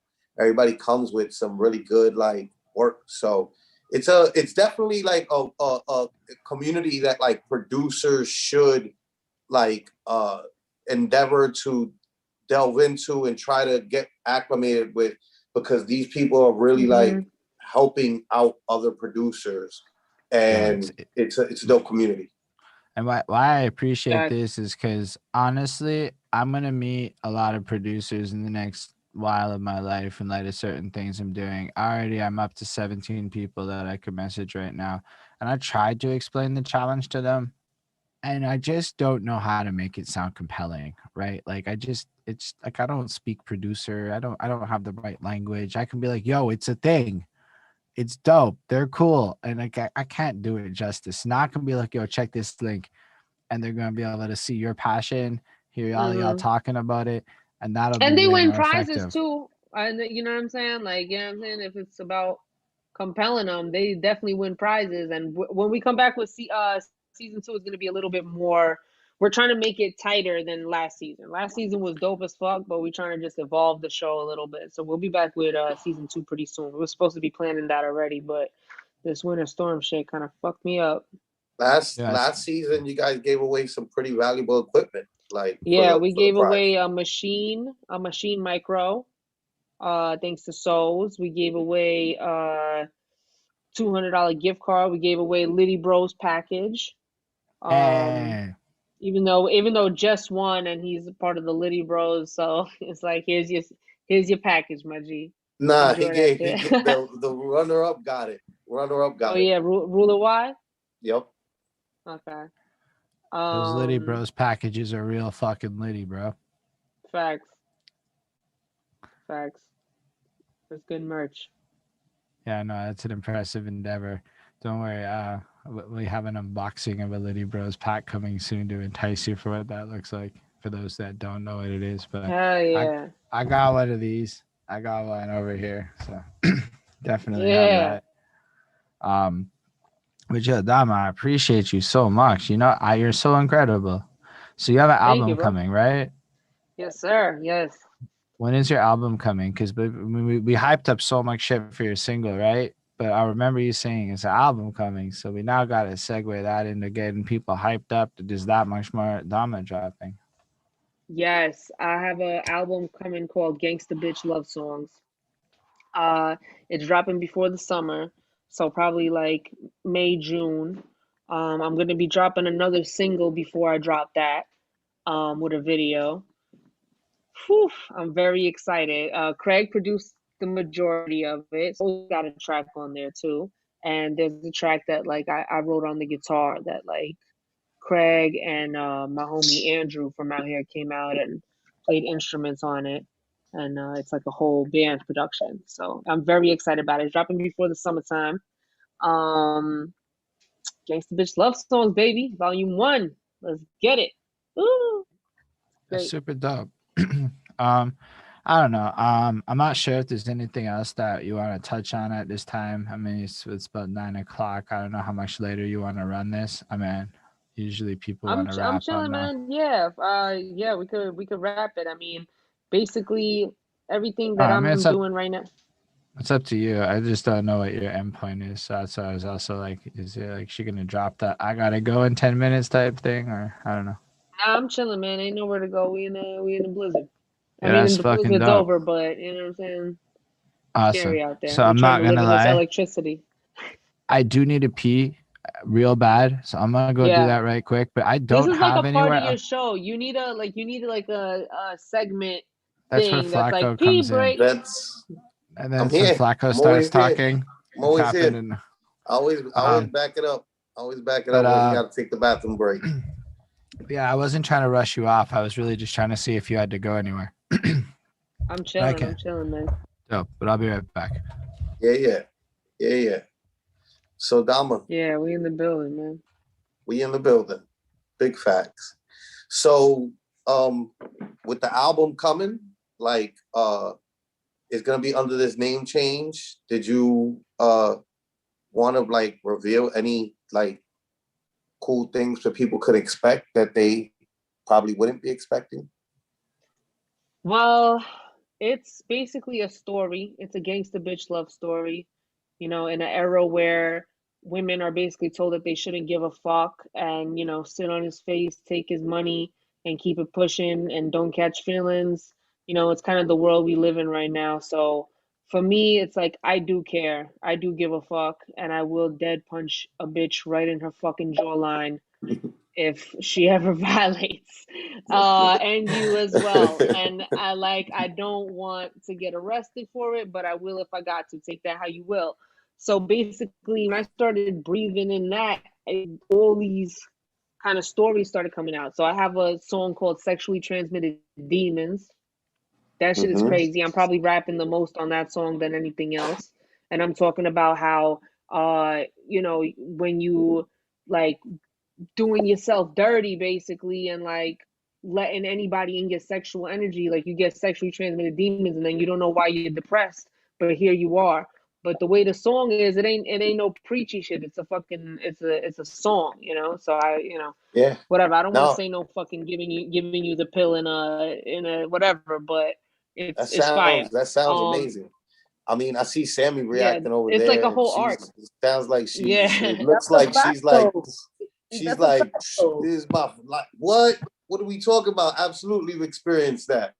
So, Facts. yeah. Fact. Yeah, it's a whole character arc, It starts Mhm. with the crush and getting to know, falling in love, being in a relationship, having shit happen, questioning the relationship, becoming a cold-hearted bitch where you don't give a fuck, becoming a bitch that maybe like is going crazy on some psycho shit, like all the gangster bitch in love stages, even when you're lying, whether you're being honest or lying to yourself. It's like all the phases of it. So it's like a continuous kind of story, and I feel like it's really gonna resonate with all the gangster bitches out there. You know what I'm saying? Shout out to Sammy C. We in the building. It's really dope that it's the real shit. You know what I mean? Yeah, You know what I mean? And that's the sure. real things that happen. So, you know, you're holding it down. Facts. Definitely. Yeah, I'm excited about it. I'm excited about everybody hearing the songs. I've been recording nonstop, like ready to get back to it. I have a question that we Yeah. completely skipped. You're in Austin now, right? Yes. And you were in like New York the entire story, but you're in Austin now. And I feel like we somehow skipped over an entire part where you jumped from like New York to Austin. Right? I feel like there's just so much, man, like the behind the music of the Eat True Hollywood Story is we're gonna have to leave some things out because there's a lot, you know what I'm saying? There's a lot of shit that's gonna I end up get you. But yeah, Austin, I moved here in 2017. I was in New York, I was in Brighton Beach, then I was living in Washington Heights, and I didn't have a good situation. And then I ended up basically staying at my homegirl's house for a hot minute, and I definitely like wanted to have my own place, and New York was just like bad for me at that time, and I needed to leave New York, and all like God and all his angels conspired to get me to Austin by any means necessary. Like I had like a job lined up, like a gig for South by Southwest. I was just gonna come out here and work and make some money and go back because it was like winter storms in New York. You know, it was like March, so blizzards every day, all the northeasterns. And it was a blizzard the day I left. They was about to cancel all the flights. I caught one of the last flights out because my friend D, my homeboy's mom, really, she was like, I was gonna stay with her, and I was like, yo, I don't think I'm gonna make it. Like this blizzard, things getting canceled, da da da. I didn't have a flight. I had a ride. I was gonna drive out there, but homeboy completely flaked. Then I was trying to get a bus, dub, like I was trying to get out there by any means necessary. But she bought me a ticket, and I came down here. And then I ended up just staying because I've been out here for a few years for South by Southwest, and I always loved it.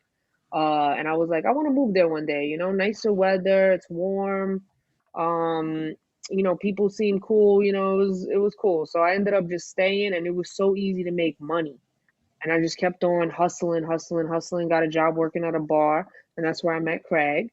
And I found out that he makes beats, and we became friends, and you know, then we got into a relationship of so many things, a musical partnership, a business partnership, and a romantic one, like all kind of, you know, happened very organically, naturally, one by one. You know, we would just DJ together, whatever, and that's it. And then I've been living here ever since. We made a group, Spy Coastal, put out songs, videos, and now he's the main producer of everything I do. So it's very yeah, it's awesome. I'm a romantic. I love all that shit. So it's like a movie. You're basically it's like a chick flick. I don't know if that's a bad term, but it's what it reminds me of. But like a good, not even a chick flick.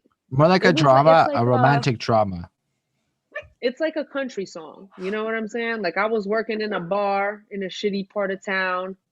He was the boy next door working in the bar next door. You know, come outside, smoke a cigarette or something, or whatever, see each other from down the way type shit. It was definitely a movie, especially in Texas because it's beautiful. Ooh, let me switch to this. No worries.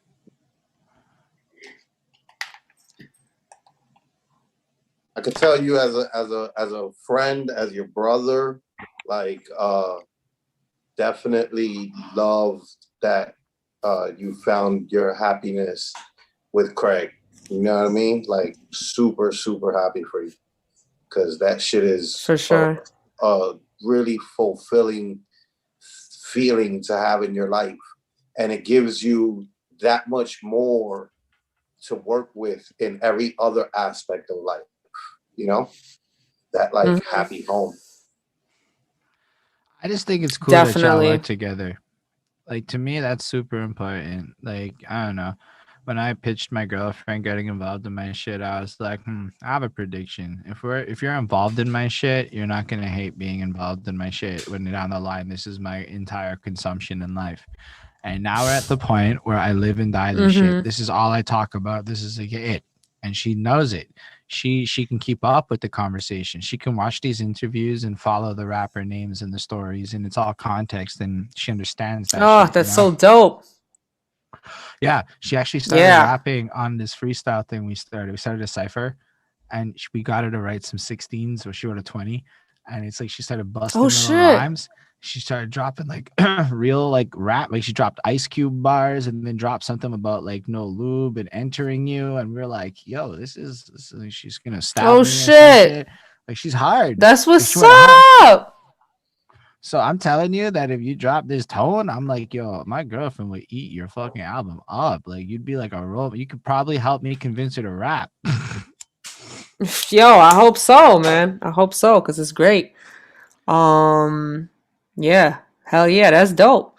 That's dope too. Like, I feel like I'm not the type of person to be like to encourage couples to do things like that because it's like to each their own. But if you are that type of person that is all consumed, it's good to have to be all consumed in the same thing together. So we work together. We work together doing a lot of things. We work together like making donuts in a food truck.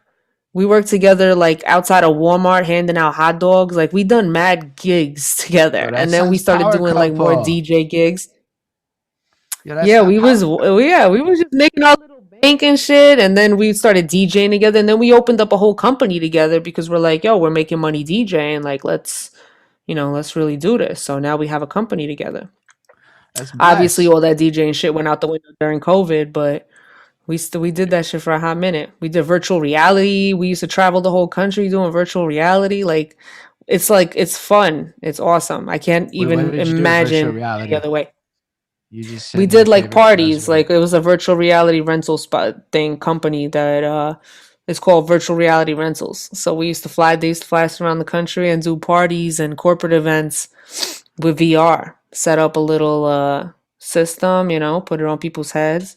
Got to go to New York mad times in 2019, early 2020 because of that. I was there like all the time. We were both there. Whenever like the Yo, mood that's struck really because we had fucking points. cool. I didn't know that VR was Yeah. that people were like, so like, was it fun VR or was it boring corporate VR? No, it was mad fun. It's games. But it's like for us, it's like we're just kind of setting people up with it and showing them how to use it. They're for them it's like they're doing it at a party. So yeah, it's fun. It's like No, whatever but little like games and shit. the bigger implication is that corporations are willing to put up money to make that a spectacle as a high end thing to be cool about, which shows where VR is entering into in the market Mhm. sphere of things, right? Like, because I've been trying Absolutely. to like, I'm watching the VR trend. It's not where I want it to be because I'm a super geek about this shit. I'm watching Outspace VR. If I could convince people, we'd all be busting raps in virtual reality right now. But like, Woo! it's been a hard For sell, sure. the hardest sell of my life. I'm not gonna lie, but it's also because there's no audience. The audience is all kids, so I'm like, shit. I don't even know if I want to go rap to 8-year-olds. That's kind of weird, just because I'm not really the kind of guy that should be rapping for 8-year-olds. So I'm kind of Mhm. waiting for grown-ups to get up on their shit. Personally, that's really what I'm waiting for. Once there's an adult audience up in that room, oh my gosh, it'll be so fucking lit to me.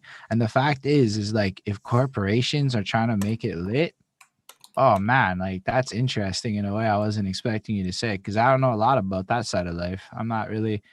My Mhm. company is getting inflatable rides. We're not getting VR shit. Yeah, VR shit was definitely a nice bag for sure. That was a cool time. That's It's fresh cool. though. I like playing that shit. And they have the game where you walk off the plank. Um and it's like virtual reality plank and you feel it. Like there's an actual plank in real life. So when you step off of it, even though you're on the ground, like you feel it. And some people bust their ass and fell. Virtual reality is crazy. I definitely think it should be ahead of where it is, but I'm also scared of it being much more ahead. So I'm comfortable of it being where it is. So the one thing I can say in defense of VR is I got to work on my ab muscles, not my ab, my pec muscles with virtual reality boxing games. So I have the VR headset and I live in an apartment and COVID kicked in and I lost weight because I was able to literally punch air. And I'm not gonna lie to you, it's fun. It's like fucking DDR or Guitar Hero, but boxing Mm-hmm. shit. But yo, you're busting sweats and shit by the end of it. And I realized when I Yeah. got my VR headset, I was not in shape enough to play VR video games, to be real with you. And I needed to work on my upper Mm-hmm. body strength. So if I were to be able to, because I want to play Skyrim and shit in VR, like that's dreams. Okay. Like when the new Elder Scrolls comes out in virtual reality, I want to play that shit and fucking swing swords around. But sure, that means you need upper body strength, right? And so like I got really Mm-hmm. incentivized by VR to get into better physical health so I could participate in VR because you can't even participate in that shit if you're out of shape. So it's got this weird health Yeah. implication. I've been telling all the dudes I know that are kind of lazy, like, yo, bro, like, trust, tell your wife, man, this shit'll get you in better shape, my guy. And trust, you're gonna do this. You're not going to the gym. We never did, but you make it a video game. Watch how we start moving. You ever seen the Omnisphere, where it's I like have not. the we used to have the Omnisphere as an option too, but I think we only did that a couple times. But we played it, and you know, if you walk around and there's like a gate, kinda, and it's kind of like a treadmill, but the walking on it isn't natural. It's not like this. It's like this. You gotta like lean on to the that barrier, but it's crazy. Like we did a zombie fighting game, so you're really running. So that shit works you out. Like you're sweating. Like if you did that every day, you would definitely Yo, like but definitely it's see like, results. and it's mad fun. So you end up wanting to do this shit, right? It's not Mm-hmm. like other shits where it's boring. Like, I don't know. It's like, yo, I realized too with this boxing shit, it got me to be a better dancer because it's all the music and it's all to the beat. So you start going and punching to the rhythm. And that's like forcing all of your body to start getting into a more rhythmic kind of flow. So now I'm just feeling mad cocky about dancing and shit because I spent a year accidentally learning how to move my body, even squats and shit. Like, I'm able to like drop down and do shit I never thought I would because you just have to squat on beat to the rhythm. Otherwise, you're gonna lose points. You're like, fuck that. I need to get 2400 combo this time. You get really gamified with this shit. So you get really, and the next thing Mm-hmm. you know, you're like, holy shit, I'm not lazy anymore. I'm like, I'm down to fucking move now. You know, like I can't even sit still proper, you know, like Facts. that was honestly, Fact. people can say what they want, but it was a Fitbit in VR and a bicycle that got me to where I'm at. Okay, I bought an elliptical too. So I needed Hey, an technology, man, is there for a reason. Like it's all tools. You're utilizing it the right way. Some people yeah, get all those things and never actually use them. yeah, It's you're about right. going That's true. through. That's true. I've been kind of lazy lately, but I've also been life's been different lately. But in general, I got into running though, and then winter kicked in. Running is I dope. hate running. I I don't know. hate running. I do weights and shit, but I know I'm supposed to do it and I do it sometimes, but like that's like probably my least favorite of all the things. Besides like that hit cardio, certain ones of those that I'm like, oh, I fucking hate this shit. Please stop. So like running is cool if you like watching scores go up fast, because you're gonna go from 5 kilometers to 10 kilometers fast. Or With I the mean, I don't know. Fitbit, right? No, but Right. just no. Even without it, just your incremental running is one of those things where if you do it safely and properly, like you got to Google that shit because apparently if you fuck up your knees, it's like you fuck. It's not your like muscles, it's your knees and shit that you got to Yeah, I worry can't about. afford to do that. But Joy to ask if me you about it. Mm-mm. but if you do that shit like Like I safe, don't right? want. I already when I was like 2021, we got into a car accident with souls, and ever since then I had like one bad knee that I don't like I need to be on top of, man. If I can't do nothing, I'm be like a little bit older talking about my bad knee. I can't do that. I can't go up them steps on account of my bad knee. It's mad Nah, we're easy not to do doing it that. safe. It's like you Google it and they're like, okay, do this, Yeah. this, and then you build it up.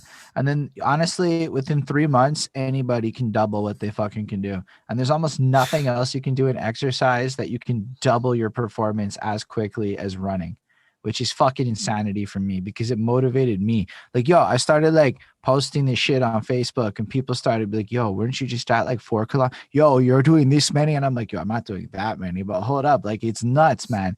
And it's actually just, it's not And then you know what I do? I just put on podcasts. I'm just fucking running around this fucking track listening to Mm-hmm. podcasts, and it's blessed. And I learned so much about ancient history that nobody really cares about, really. But it was so interesting. There's 15 hours of running around this track listening to ancient history, dude. It's a blessed time. Man. It's just, but like, I don't know. Like, you have to get into it, right? Like, I feel you, bro. Like, oh, wow. That's something I would so not be into. I know. I ain't gonna hold you. I'm into that. I listen to podcasts and do weights though. For sure. I respect that. I'm on my workout shit. But I'm not into like, oh wow. You know, I just have such a sarcastic face that people think I'm being sarcastic when I'm not. Like, I'll be like, yo, that's dope. They'll be like, oh, word, that's dope. You fucking making fun of me. I'm like, no, I just said that's dope. I just have a fucking one of those. I have a crooked face. You know what I'm saying? Like, I was looking at I've seen the look in your eye when you have the other version of. Nah, you didn't have that look in your eye. So yeah. I'm not selling you on running, but you do. Like, I don't do weights. I'm not into it. I've tried weights. I don't fucking care for weights. It's not interesting to me. I love weights. So like, I love weights. Shit out of that. But like, yo, to me, it's like just dope that like, you know, you've been promoting health. That's fucking cool. Like, yo, Sammy's in this room. Sammy's all about that health shit. If anybody ever needs the health shit stuff, Sammy's the master. Shout out Holden. I respect that. You know, we here. But thanks. No, appreciate it's that. cool. But like, I don't know. I'm just into it. Like, I don't know. Ishmael's saying push-ups are fun. I find push-ups the most boring shit in the world, honestly. You know what I started liking lately? Burpees. Even though they're like the worst, I love burpees now. I love burpees. Cause you body 100 burpees. If you do like you do 100 burpees a day, or I guess I could get to that. Or even if you do like 60 burpees a day, it'll just take a little bit longer. But you do 60 burpees a day for a couple of weeks, you're gonna see results. And if that's all you do, you're gonna see results. Like, you're gonna drop weight like that. It's mad good. It's just an all around good exercise. And I used to hate them, but now I love them. Sorry, I got. It's like some kind of Stockholm syndrome. Fucking, I like burpees now. Yeah, I appreciate the challenge element of that, right? Because if I think about what you're saying, it's almost like it was shitty and then it got easy. Yeah, you know, that's some shit that I fuck with too. I like to do really hard things sometimes in my life, just because when it's done, it's like, yo, I did the hardest thing I could do. And that I can fuck with. As you were saying it, actually, I first went, oh my gosh, burpees would be bad. But then I thought about everything I was just saying about fucking boxing and shit. I'm like, you know what? Burpees would be really shitty for about 5 weeks. And then I don't think it would be ever shitty again. And I might even have better like skills. Yeah. Burpees definitely do that. And you can do those at home. You learn, you know, during like this quarantine shit and everything has really like evolved all of our minds, or whatever the case is. But it also like lets you know, it kind of lets you know, are you the type of person that's going to take this time to like have an excuse to be lazy and like not do anything? Or, you know, I'm not talking about people that are just incapable for whatever other other reason, but just in general, like, you know, don't bullshit a bullshitter. You know what I'm saying? Like, are you going to take this time to be lazy, or are you going to take this time to do some self-improvement that you couldn't do before because you're like, yo, I'm working, or, you know, preach it. Whatever reason that you had to do it now. So now you don't have that reason anymore. And it's like, if the gym is closed, then what are you going to do? You're going to have a reason to not go to the gym, not work out, and just not do it at all? Or you're going to figure out a way to just do it? But it's even like, it's more than just the gym. It's like your whole life, right? Like, yo, a lot of people were just given this gift of time. And then a lot of people started telling me about how bored they were. And I'm not trying to throw shade at anyone or be negative about it, but like, I do not understand how you could be bored at this time with Skillshare and all this other shit that exists. It's like, yo, $10 a month and you get access to unlimited education. When I say unlimited, I mean, I don't think any of us could watch all this shit that's on there. That's how much shit is on there if you pay that. And for free, there's shit. Even if you don't want to pay that 10, there's still like Coursera, That shit's free. You only have to pay for certificates, but it's entire fucking courses with schools and peer reviewed shit. It's all fucking free. How are people bored? You know, like that's what I don't understand. I don't even understand. I can't even, like, at this point in time, like, I had to dig into my mind to see when the last time I was bored was, because I can't even relate to that feeling, like, in the last however long it's been, because bored, like, I can't even fathom it. But before, like, when I think about it, like, I used to, when we used to, like, travel for work and shit, and, like, you're out of town in a place where there's nothing to do and you don't have your computer with you, or you can't do what you need to, like, whatever, like, and you just kind of sitting there, like, yeah, it could be boring, you know what I'm saying? You're by yourself, like, you're just watching something, but you don't really watch something, like, you're just bored. And I'm like, okay, yeah, I get it, you know, I get the feeling. But if you're in your house and you have any type of access to, if you're a creative person creating, I can't really tell people what to do that aren't creative and don't have that in them. But I think everybody has some kind of creativity in them. Like, if you're like a left brain person who works in a corporate job and then you're home all the time and you're bored, you know, take up something, maybe take up something like making something, whatever, clothes, art, because it's like boredom. It's like, why? If I'm watching TV or even doing nothing, I'm in my head. If I'm doing nothing, I'm in my head enough to not be bored. And then it'll get scary in there. I'm like, I need to get distracted. Let me get out of there. So like, you know what I'm talking about, Sammy? Yo. My girlfriend's not the most creative person like that. I mean, she's creative, but she's not like a creative like that. You know what she did? She got into birds. She started to identify all the birds in the backyard. She started studying their habits. Like, if you're really out of shit to do, look out your fucking window. She knows all about the kid next door. She can tell me all about the fantasy world of this kid next door that he invented. I'm like, yo, why do you know this? She's like, I'm just sitting here. I'm listening to it. What else am I, because it's just playing in the background of this shit. And I'm like, my girlfriend was able to engross herself into literally what goes on out the fucking window rather than be bored. And that impressed me. That's the original social media, man. Out your window and your neighbor's window. So it's I mean, look, I know that some people are bored, etc., etc. I don't fully understand it personally either. Like, maybe it's also because I like to fill my time. I also plan recreation, right? Like, I don't just like plan work. I like, oh, yo, like Friday nights actually is now scheduled cyberpunk time. Like, yo, this is like, I know what I'm gonna play video games ahead of the time in the week and shit. So it's not like I'm never bored. I know what I'm gonna do most of my day, most days of it. It's the only way to operate in at a certain sphere, right? You have to know about it, and you have to plan rest too. Like, that's why I don't get it. Like, why don't you just plan Netflix time? Just plan it. Just put it in your fucking calendar. Say, I'm gonna fucking watch TV at this time. People, it's scary how lost people could be. You know what I'm saying? I feel like Craig keeps me really grounded when it comes to that, because I could get lost in my phone, and like a lot of people just can live in their phone. Like, there's people that could spend the whole day on TikTok, and I know because I've pretty much came close to doing that before. I want to front like I haven't wasted an hour on TikTok because a challenge existed, and I want to watch 700 people do the same dance.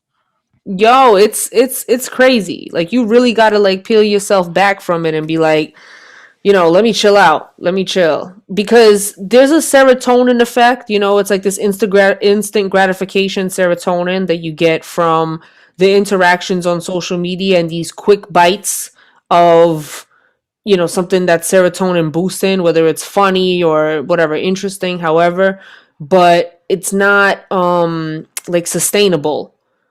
So you got to kind of reset, because you really I sometimes could feel my brain turn into mush when I'm like too engulfed in TikTok for too long, and I get off of it. I'm like, oh, my head feels foggy.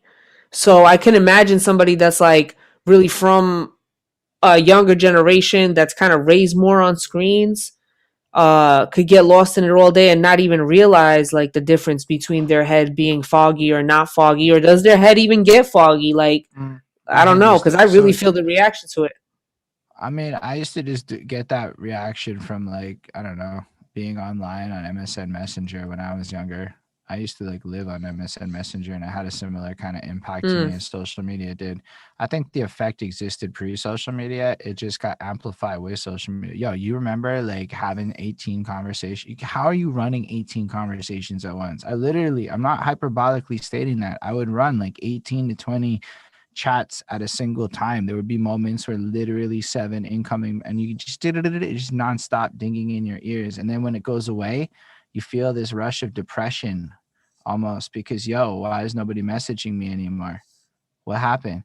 And maybe it's just because it's 11 p.m. and I should be in fucking bed and everyone else is being responsible and shit, but your brain doesn't register it when you're young. And that was just MSN Messenger and shit, you know? I know ICQ pre-existed that. Then you have all those Habbo hotels and all that other shit that existed. Like there's a lot of ecosystems that did this to people for time. It's not even new.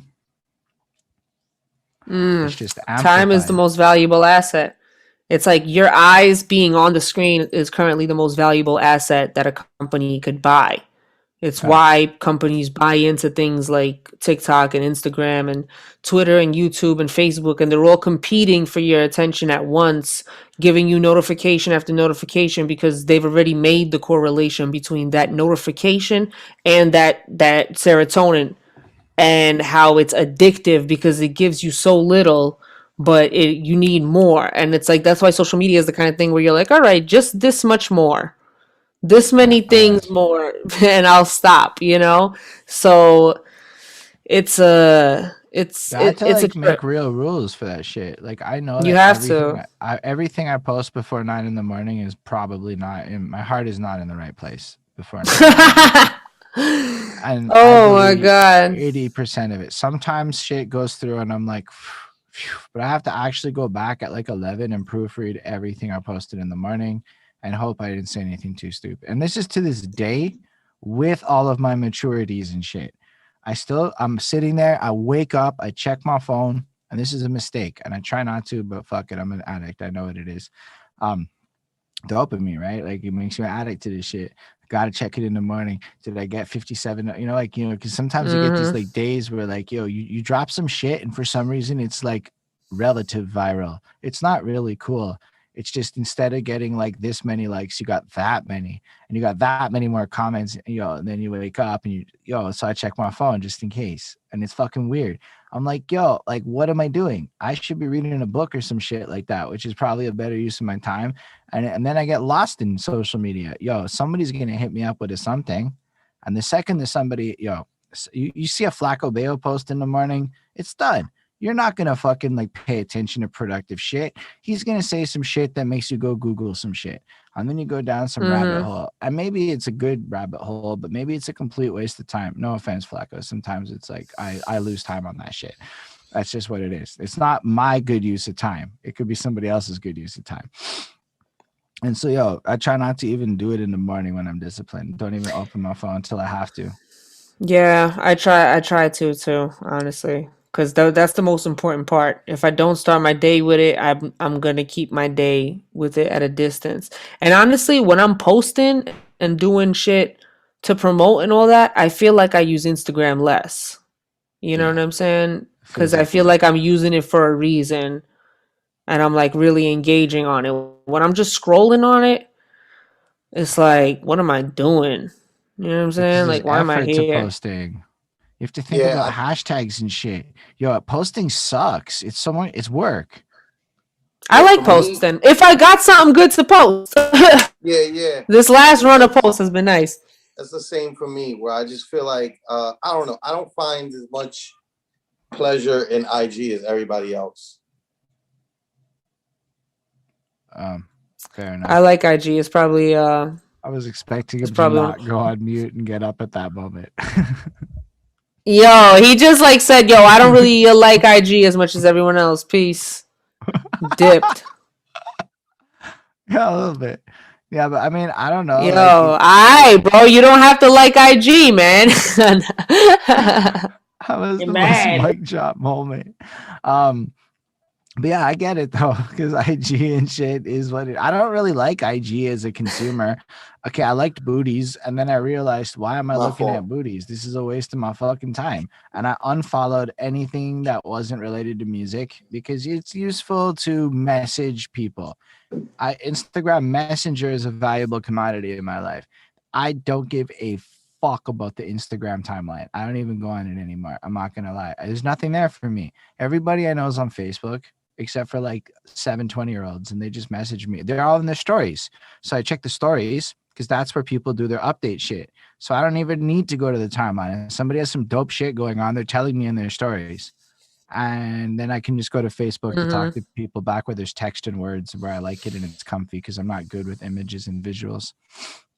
But stories is Right. it, man. It lets me skip the whole instant experience, DMs, and then the shit I post, and then I react, and then I go, ooh, I get hearts. And I don't know. I mean, it's like, okay, I like it way more than I'm supposed to. I don't give a fuck, man. I'm getting hearts and it's fun. Like when Big Zoo fucking hearts Yeah, your that's shit, that's what you it's like, yo, that's what you gotta watch. Is like that like addiction to the engagement too. It's like Yeah, something that you that's I'm really see. mad It addicted. changes that's it changes people's psyche. You know what I'm saying? Like you see people when they start posting more and getting more and more love, like they start rearranging their whole psyche to accommodate an algorithm. You know, if you're not careful, that is. You know, I have it to could really like, fuck you up. And then you see those people like they live here now. Like this is where they live. Like you can't hang out with them anymore in public because they're gonna make it into a whole thing. And it's like I don't really want to be on camera right now. You know what I'm saying? yeah. So I yeah. was my fault, y'all. I had gotten a delivery at the door. or What I was saying was, I don't know. IG just isn't my cup of tea.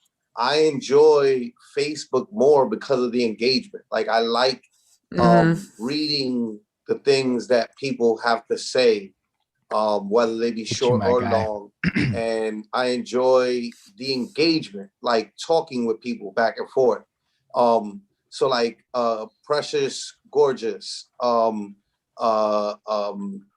people like Oh, he's Baxter, so like interesting. everybody So at La Baxter, shout Mesa, out if he's still here. Baxter everybody makes at La some Mesa, shout out Viva La Mesa, you know what I mean?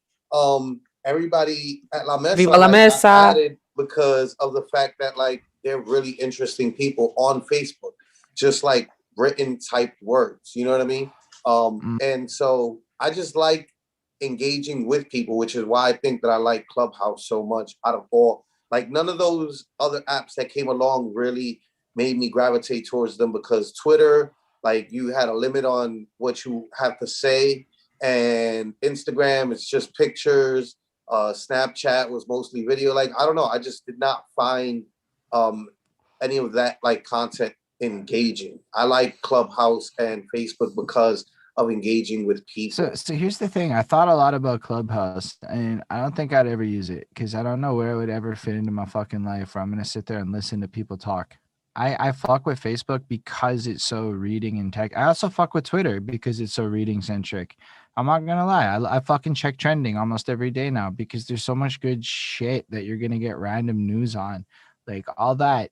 Did you know shit? Yo, it's all trending on Twitter. If you ever want to be in the know on relevant random topics, just follow fucking Twitter. And then if you're not in America, flip to American Twitter trending because it's different than wherever the fuck you're at.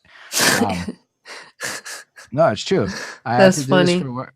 I had to watch it for work for a minute because my boss was trying to get us to somehow leverage COVID into a campaign. And so I had to like watch, and it was a bit, it's crazy, but I got hooked on trending.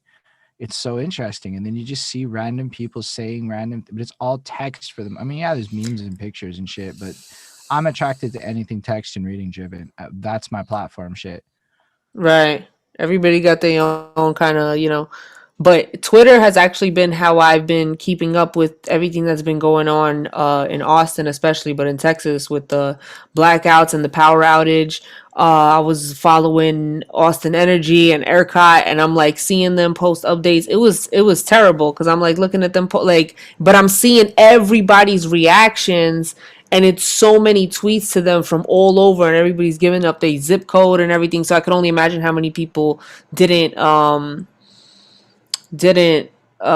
tweet to them, but it was a lot of people really like sharing their stories, and I'm like, damn, like that made me like Twitter a little bit more too, I mean, I because think it gets a definitely bad rep. positive. It gets a bad rep because of It's a how tool. It's how you use but it. You know what I'm it's saying? how If the you follow media bullshit, sites to use it though. That's what I was gonna go with yeah. that because check it. Most people that aren't on Twitter only encounter Twitter on some article clickbait shit. So all they see is these savage random tweets. But what people don't realize is those tweets are literally fucking hard to find. I have tried to look shit up on Twitter to understand what the fuck a person's. You have to dig. You have to be good at like it's like most of my Twitter is innocuous nothing. It's just, and actually, I follow people that I like, and they say smart shit, and I learn here and there. I know that there's some random beat maker that's doing some big thing. Like, it's just random shit. Plus, it's the best place to find out what your favorite celebrities are up to if you don't like Instagram. I definitely Mm. use Twitter for exactly that, like as a tool. Like when I got the Bronx Borough president to fix the light pole or the leaning tower piece of pole in my neighborhood that was there for like 3 weeks, and they just put like caution tape around it. Like that would save people if like it actually fell on an older lady or something. But immediately I go to Twitter with it, and immediately action gets put behind it because nobody wants to look bad on Twitter. So I use Twitter for the tool of like putting pressure on people in the right way. You know what I mean? Mm-hmm. But that's Mm-hmm. Yeah. it. Like, and same thing with Instagram. Like I use it as the tool it is to network with the music, but it's not like I really spend a lot of time on there like perusing any of the content that's really on there. Like I like all the people who I'm following stuff, and I post my shit, and then like I go and check the comments, reply to people, and then I'm I'm out. not gonna lie to you. Twitter understands me better than I would like to admit. Sometimes it's got about a 50%. So I'm saying it recommends you because Twitter's random, right? It'll be like so and so did such a thing, and you go click on that shit, and you're like, I don't give a fuck. But the other half the time, I do give a fuck. Like it tells me like every third tweet from like Conway the Machine for some reason. I mean, I fuck with Griselda, so I'm okay with that. But like it does this random shit that makes me go back to the site, and it's good, and I'm interested 50% of the time. So I mean, Let me tell you something. My Instagram explore page does not, I don't know how that algorithm is what my explore page is. But because it's my explore page, I do look at it, so I probably feed the algorithm. But my explore page is literally nothing but food. I don't even follow that many food accounts. I'm not like a foodie person on Instagram, but when I look at my explore page, look at this. Look at so, that. It's all food. It's like Matt. Hold on, let me get this light right. It's all like yeah. So Facebook So you're gives trying crab to you get legs, mad fucking burgers, butter. Like, why is this my explore page? Look at this so my shit. theory on that shit Like, is that's that crazy. Say so you're you know trying to all get those white, bro. sites on the internet. So here's how Facebook actually gets your data. They don't get it direct no more. So they can't touch your shit directly. But all those websites on the internet, anything that has the Facebook login option, whenever you do shit on those sites, it gets linked back to Facebook. So they use these like third-party proxies to funnel information back to that data pool that's doing it. So it might just be that you like food shit other places, and Facebook is able to know that I you. don't. Man, that's crazy. That's I fucking nuts. don't. Instagram is the only place I look at pictures. Facebook, I look at what my friends post. Maybe your friends I'm like not food even like shit, a. They're and they're trying listening to to like talk on force the it phone. down. I don't know, but my whole explore page is food. It's like cheese being pulled apart. It's chili being on a hot dog. It's not just any kind of food. It's like crazy heavy crab legs being cracked open and dipped in lemon butter. Like it's like, yeah, this is fire. And like I like it now. Like now that it's been on my explore page for so long that now it's what I look at when I'm on Instagram, just like mad food. It like the algorithm worked That's actually backwards on really me because I big. followed it. Like it That's really didn't catch huge. me. I caught it. It's crazy. It's like somewhere along the way it decided not. She really likes food. She doesn't know it yet. And it's Right, like, right, because yeah, what they do right. is they have Because like when you think about it, it's like I don't follow that many restaurants. Most of my friends are in rap, hip hop, music industry, whatever the fuck. So why is there no rap on my explore page? Like there's nothing hip hop related at all. It's just food. But like Facebook knows so much more about us than we know about ourselves, right? Like they got like Yeah. 1,000 data points. Like Facebook knows you to a so what Facebook knows is our souls. Like Facebook, I can't lie to Facebook. I try. It knows what I want to see and it shows it to me. And I try to act like it's not what I want to see. But I think it just knows us in some weird level. And some I'm It's like this guessing. is for you. And Here. it really and You're what's gonna you're crazy. gonna you see this? You see this? You see this? I feel like it's an instigating a fight between me and because it's like this is such an egocentric time. Like before, you wouldn't know these things or intimate opinions or whatever about people that you knew like on some acquaintance shit. You know what I'm saying? Like you wouldn't care to know those things, and maybe if you met them and became closer with them, you would find them out, whatever. But it wasn't like something that you would just know Yo, about big facts. everybody, You know what and now happened? we I all stopped do. no, I stopped caring about that shit. I realized along the way I was fake caring about that shit. And I decided I don't want to fake care about stuff. Listen, on a person, if we're in a DM, we're probably going to have a conversation like that, maybe because we're friends in some way. And those are the things I'm going to remember and care about because we took time. Like even happy birthdays. I don't post my happy birthday publicly. I send you a direct message because, yo, like, why am I doing this publicly on a whole fucking wall with all these people? Yo, you know what I don't like? 98 notifications on my birthday.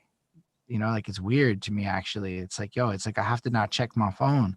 And then I have to thank all these Amen. people like I'm a customer service agent, which Amen. is literally and I'm not hating it. I love the fact that people want to like wish me happy. But it's like, how did I end up sitting there for 15 minutes on my birthday saying thank you in innovative ways? That's like what? I don't know. That's like That's I why I don't don't. That's why I don't have my birthday like listed on Facebook because I don't want like fake. Like people are very like like oh, Facebook let me know it's your birthday, so I'm gonna wish you happy birthday. And I'm just like, well, if you didn't know before Facebook existed when my birthday was, like, what does it really matter, bro? Like, it don't like to me, I don't care for the notifications from that. So I just don't have my birthday posted, and now you won't even ever wish me a happy birthday unless I say so. And even then, it doesn't give the opportunity to everybody that doesn't care, right? So like if you don't follow me, like if because you don't like me, you don't like my content or what I post on Facebook, then you're not gonna see when I do post on my birthday, yo, it's my birthday, you know what I mean? And then people might stop by and be like, oh, happy birthday if they know me and they cool me. But it just takes kind of like that away and takes away that opportunity for the extra notifications, which I'm just not keen on, period. Like I don't like the likes. Like I don't count likes. I don't care about likes. I don't care. If I'm posting something that I care about to be shared and people share it, cool. Super appreciate that because now you're spreading the word of whatever it is that I'm sharing. But really what I care about, like I said, was like the comments. So like I like engaging with people. So like I care to like know what people got to say about something, especially if it's something that I'm like asking people about. Or like talking about. I Period, love the comments. I will spend Hmm. 20, 30 minutes in times I shouldn't engaging in comment sections and writing really long, elaborate answers if somebody takes the time to write anything in my comment section. I'm not going to lie. I've tried to answer every YouTube comment I've ever gotten within reason. Sometimes it's like, what the fuck do I say And to that's that? good. That's good because that raises your engagement anyway. It's Well, if we more, talking about it's birthdays is a different thing, but I'm talking that about shit like is nothing to it. Birthday YouTube stuff is videos, like, posting, oh, Instagram. birthdays is Facts. like the time of Facts. year where I'm like, Birthdays I like to do the thank y'all everybody, man. That's what's up. Like nah, I I look at it can't as do it. like a card that everybody gives you together that they all signed on your wall, and you're like, yo, thank you everybody for this card, Nah, because you know I answer all of them. I mean, I did all. I know maybe I don't have to. I can't help it. I've done it before too, especially when it's like a real personalized message. You know what I'm saying on your wall, like I'm gonna reply to it. But if you hit me with the HBD, I don't even know if you're gonna get a like. You know what I'm saying? Don't hit me with the HBD. You know what I'm saying? Like HBD. don't Like hit they me don't because even why take your care. time out for the HBD? You know what I'm Don't take saying? your time out for HBD. It's pointless. Nobody even Pointless. cared. I You didn't hit me care. with the Matter of fact, you just HBD, you get detracted on my SMD. birthday. You just showed me how little you care on my birthday. So Right. on my day of the year, you came up to me and you digitally smacked me on my face, fam. Like, Yeah. what?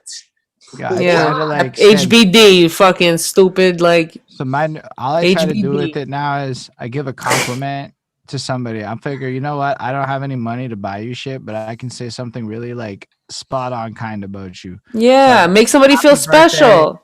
Here's how you impacted my life positively, and it's in the DMs. I don't want people to fucking know. I'm not looking for no attention from it. Don't even fucking tell people. It's just our little moment. Let's dip out, have a great life. I'm not going to talk to you till our next birthday moment again anyway.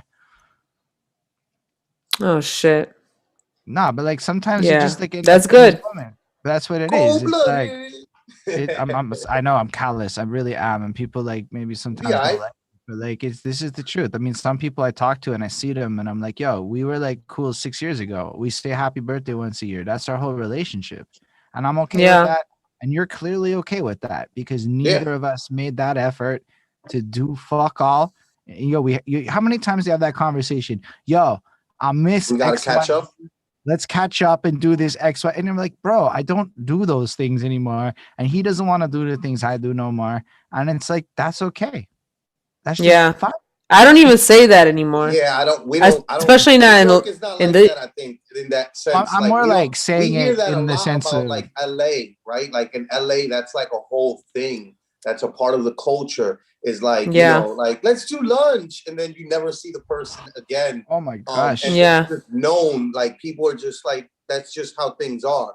Like in New York, Yeah. it's super not like that. Like you do catch up. You know, If you- sometimes I have been fake in situations where I'll be like, "Yo," but when it not really fake, but like I do want to make plans, but I'll say it like this week. I'll be like, "Yeah, let's fucking do lunch this week," and then they'll hit me up this week, and I'll be like, this week is kind of busy. Yo, like This here's the week is thing. kind of crazy. I just stopped sugarcoating. I'm like, yo, like my guy is like, let's go to a bar and get drinks. I'm like, I haven't drank in a bar. Like, I don't drink like that. Like, it's just not my life. It's not appealing. You want to come through and smoke a joint because that's the only thing my life allows. Come through and smoke a joint. I'm always happy to let anybody come through and do that. But I'm in front of my computer streaming like 7 days a week. What the fuck am I going to a bar for? My life isn't going to, oh, bro, it's too, then they disappear. And I'm like, all right, that's what it is. And I don't like take malice in that. I don't really know that I would go to your crib if I could. It's like, you know what I realized? I have a lot more acquaintances than like people that are like actually friends, and a realization I've had lately, like, and a lot of it's Flacco. I would say Flacco's a friend, like the kind of friend that you pray you find in life. Mm. Like, He's a good friend. Made me reevaluate everything. It made me reevaluate a whole bunch of shit. Facts. I'm like, I had to actually like do a little breakup with somebody where I'm like, I don't really think you're a friend of mine. I think you're like, you have this image of me and you're friends with that shit. That's like, you're a fan. You're not really a friend. And it was weird because like I wanted to be friends with him, but like he didn't like me. He liked the shit I put on the internet. And that's not me. Like, that's not off camera me, like that's Right. not like friends. That's not like when my hair's down and I'm like crying and shit. Cause I'm a sensitive fucking soul, my guy. That's Like, oh my gosh, my I got girlfriend that said, from don't say Battle that. I got that from Battle Rap, That's where it's just fucking like, hilarious, but dope and real as fuck to say, you don't fucking know me when my hair's down and I'm crying and shit. Like, you know what yo, I mean? you know? Cause that's deep, you know what I'm saying? And it made me think like none of like the people that we haven't met in person, we only know each other on camera, technically. Facts. You know what I'm saying?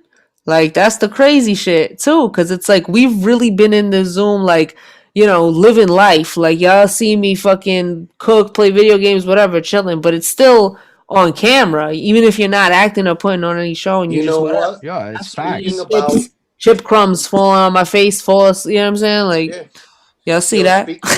speaking about like losing Vice, and like I learned with losing when I lost Rob De Niro, like it just hit close enough that it just hurt extra hard.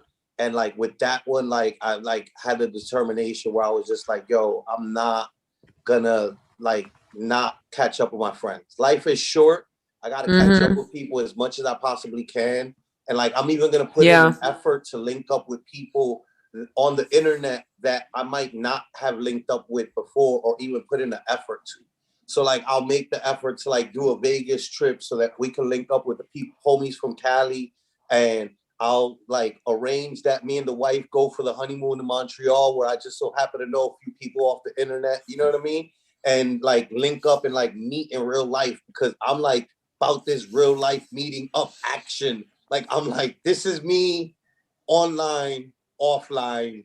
This is me. Dama, you know me. You know what I mean? Like you could testify, you know, like it's me, you know? So it's just like, that's like an effort that I put forth because of losing the homies and being like, yo, life is so short, yo.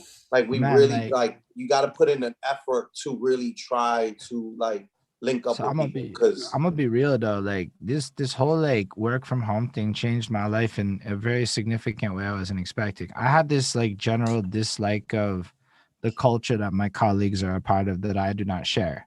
So it's not that I dislike them, but they all agree to these norms and belief systems that I don't necessarily fully subscribe to in the way that I live my life. And it's complicated to be around a bunch of people that you can't connect with in any kind of real way. Your lives aren't the same and shit. And it made me realize that a lot of these people that I thought were friends due to proximity, right? Like, because I was with these people, you spent, when you're at work 40 hours a week, they're like literally family in a sense, because you spend so much fun. And I've been at this place since I'm fucking 22, right? So like, I don't even have a side. Like, it's just what this company is all I know, right? And then I went home, and all of a sudden I had time to like really think about the connections and the people, because now you have to make that effort to Skype a motherfucker. Like you have to be wanting to have a conversation past morning, because it could go past morning, because good morning is fine, but sometimes they go how, you know, then you got to start thinking like that. Who do I actually want to sit there and have a real conversation with in a text format at work, cut it into me getting my objectives done and leaving early and shit? Not to say I leave early a lot, but like, yo, if you get your shit done and work through lunch, nobody gonna see you. Right. Yo, Flacco, you out? Yeah. Yeah, the nightmare came true. Me and Holden spoke about this. I have an interview that I got to do on IG at 10, and I was just like, man, fuck, I don't know, Dama fam, like, well, I know what it is. Like, I know that we can keep it, but let's wrap it up and because it's been 3 hours, man. We giving them a lot of sauce right now. We giving away too much game. We giving away t 3.5 hours. Yo, I want to crazy real quick because I got to jump, right? But like, I just wanted to give you my flowers and tell you, like, yo, like my respect level, right? Like my love is there for you as my sister, you know? And I think that you know that. I think that I've tried to do a good job of like letting you know that. So I hope that you know that, right? But I want you to know that like my respect for you as an artist is through the roof, you know what I mean? And that's like, I mean, I'm nobody special or anything like that, right? Yes, you are. Come on. But you're very special to me, like, Flacco.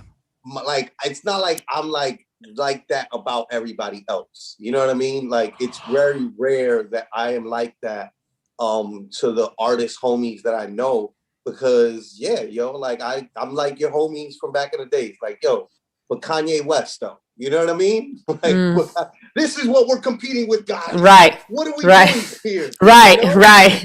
Right. So facts. So, like, I hate giving fake kudos, you know? And so I don't give kudos, and I just leave it be. But like, I want to give you your kudos on a respect level because I respect your art so much. And thank you so much, bro. Thank you for allowing me in your life. Thank you for allowing me to be your bro. And like, I'll talk to you tomorrow. I love you, bro. Thank you, man. It's been a blessing, man. Yeah, and Dama, for real, though, I know he's got to go. We definitely do have to wrap it up proper, though. We can't just jump off the call like that. For sure. No, but on that note, you are that incredible. Like, this is one of my favorites. I know I'm supposed to say that to everyone, but like, I do keep track of the ones I really, really like. Like, Sammy C's was very memorable when I did an interview with her. She was one of the people I spoke to. She walked Dope. around. She was all over, high energy. It was an experience comparable to what I'll Be Back did. Actually, it was fucking Mm-hmm. cool to be able to put her in that category. And then you're here with that humble shit, like Iron Solomon, like. I'm not anything special for like 3.5 hours, which is boss shit. Yo, you a boss. You just convinced me how gangster you are for real. Because yo, that's some like, listen, I've talked to what real money looks like, and that's some real money shit that you're talking right now, and I respect that at a deep level. You know, Whew, I appreciate that. it's just what That's it is, dope. though. That's what makes you wanna like. I hype that shit up. If you go check my Facebook and really go check how much I hype up people, not everybody gets as much shit that I say like I did about your one. I just do a lot of them, so you'll see it real quick. Okay, he's not full of shit. Definitely. But like, nah, for real, like it was really great to have you. A lot of people stuck around for a long time because, as much as I can say that number basically only dropped under 10 on my side after you said we're gonna wrap it up.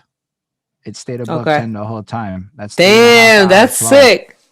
That's That's people who sick. said Dama's that interesting. Dama's that cool. That's not like me. And Flacco's one of the people that just did. Fair enough. But like, Yeah. like, but that's just all these sincere audience here that were just fucking with what you were saying. Like, yo, my girlfriend was fucking with you. She doesn't comment that much on everybody. It is what it is. That's what's up, yo. Yeah, shout out to your girl, man. That's dope. Shout out to everybody that's in the chat. Like, it's it's been fun for sure. Yeah, I'm gonna drop your Insta right quick. All your links are gonna be in the description of everything, right? So everybody's gonna be able to find you, no Yes, problem. please. And Shout out there's Please like, follow me. I'll follow everybody back. and yo, for real though, it was such a pleasure to have you. Honestly, you are inspiring. You have inspired me off camera already. You might not know how much you have, but you have for real. Actually, you're one of those people where I'm like, would Dama be mad at me if I thought this way? Right? 'Cause I had a Wow. if you think about that conversation we had, you can feel like why the context of why I would say that and how it's a Okay. real statement. Would Dama be upset Okay. if I thought this way? Has been in my head ever since that. Because yeah, I might argue Wow. like a motherfucker, but I listen well. Um, but for real though, you're very impactful, and people should know who you are, and people should fucking like dig your shit. And that's all I'm saying. You're a real artist. I can't put you in a box because you're too big for a box. No, not a bad way. You're not supposed to call people big. I got in trouble once for that. Uh, It's all good. but yo, Thank thank you you, again. bro. It's been a real pleasure, man. You're great at what you do. You're a great interviewer, man. This is an amazing show. So I couldn't wait to get on here and talk about it. Everybody get For Your Love right now in stores on your Vivo, YouTube, all of that. It's Yeah, dope I'm though. I'm very happy about this. Very dope. Yo, it's that dope though. It's gonna go up and you're gonna end up having legacies and shit. Cause yeah, the best part about it is we got 20, 30 years left. You know, it's just that simple. That's Mm-hmm. forever, you know what I'm saying? But yo, more Facts. important than us, thank all of y'all watching, right? Because part of why we go this long is because y'all make it a show. It's not just an interview, it's a show in the conventional sense of an audience that's interactive, and we can like, Mm-hmm. I don't know if you see chats, but there's definitely a chat on the Zoom that's been popping up. There's Twitches, there's probably Facebooks, there's people everywhere watching this shit right now. It's just fucking incredible. And honestly, it goes up slowly over time, which makes it more incredible. It makes me feel more enthused about all of this. And it's like it's like y'all watching are the people that make that community grow. It's not really us. It's everybody that's like there. That even Dama, when Dama was showing love before she came through, that's what makes it twice as special that Dama's here. Because yo, it wasn't just like some random person coming through going, what's up, what's up? It's somebody that was enthusiastically looking forward to it, knowing what the fuck it was. You know what that does to me? Mm-hmm. Shit, it makes me ready to bring the A game shit, you know, like we going in. So like, yo, it's just a beautiful thing. And all of you watching makes it extra beautiful. And yo, for the people watching in the futures and stuff, make sure to follow everybody at EOWTV on all the platforms for the end of the week stuff. You can follow me on all that behind that suit shit. That would be real lovely of y'all. Honestly, it's great to have you here. And yeah, I guess do you have any last words you would like to say to people before we part ways with the audience? Yeah, anybody that's watching that's in Austin, yeah, mainly in Austin, Texas, and you're still in the struggle and you need some help with some water or food or whatever, hit me up in my DMs and I'll direct you at least to somebody that could definitely help you out. So, good luck to everybody. I'm praying, I'm hoping that this, thing is over soon and everybody could be comfortable in their homes. Yo, I appreciate where your heart and soul went with that. Like you, after everything, like, yo, fuck that. We got to make sure this gets taken care of, right? So, yo, I'm going to be ending my part of the live in about 15 seconds. On my end, I initiated a raid, which means I'm taking my Twitch audience to another channel, which is why Twitch is fucking dope. And then I know on the other side, end of the week is going to end their shit. So basically, yeah, I don't know when we're all also tomorrow we got the open mic hosted by me and Baxter. EO Dub open mic tomorrow night. That's the next thing that's happening. Word. Come pull up, do a song, you know what I'm saying? Come rock out on your phone, whatever, like, let's get it. Dope.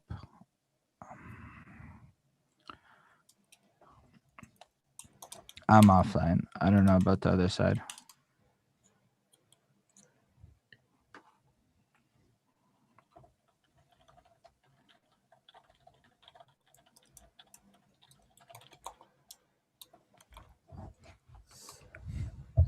What up, pro? What up?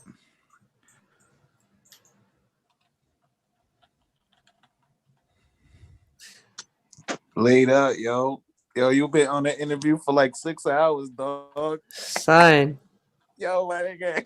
I gotta take a nap. I was watching it on YouTube. I took a break. I jumped on Zoom. I took a Came break. back, we still in. I was Now we watching talking on about YouTube AI. again. I was like, yo, I can't I believe could he's say- still going. Yo, I gotta get back on that shit, yo. That was like the marathon interview. Word up. That shit was lit. Amazing, beautiful interview, guys. Very great. A lot of great knowledge. So I appreciate that. Yo, what happened to Flacco Yo, Bayo, thank you, though? man. Yo, Flacco Yeah, Bale's Flacco went to getting. sleep? So he had an interview at 10 o'clock, right? So last week we were having this conversation, right? Because, yo, here's what happened. All these talkers, whatever, that we were like, yo, we know this person's going to talk for 4 hours, et cetera, right? Because, yo, for me, going 4 hours isn't actually a problem.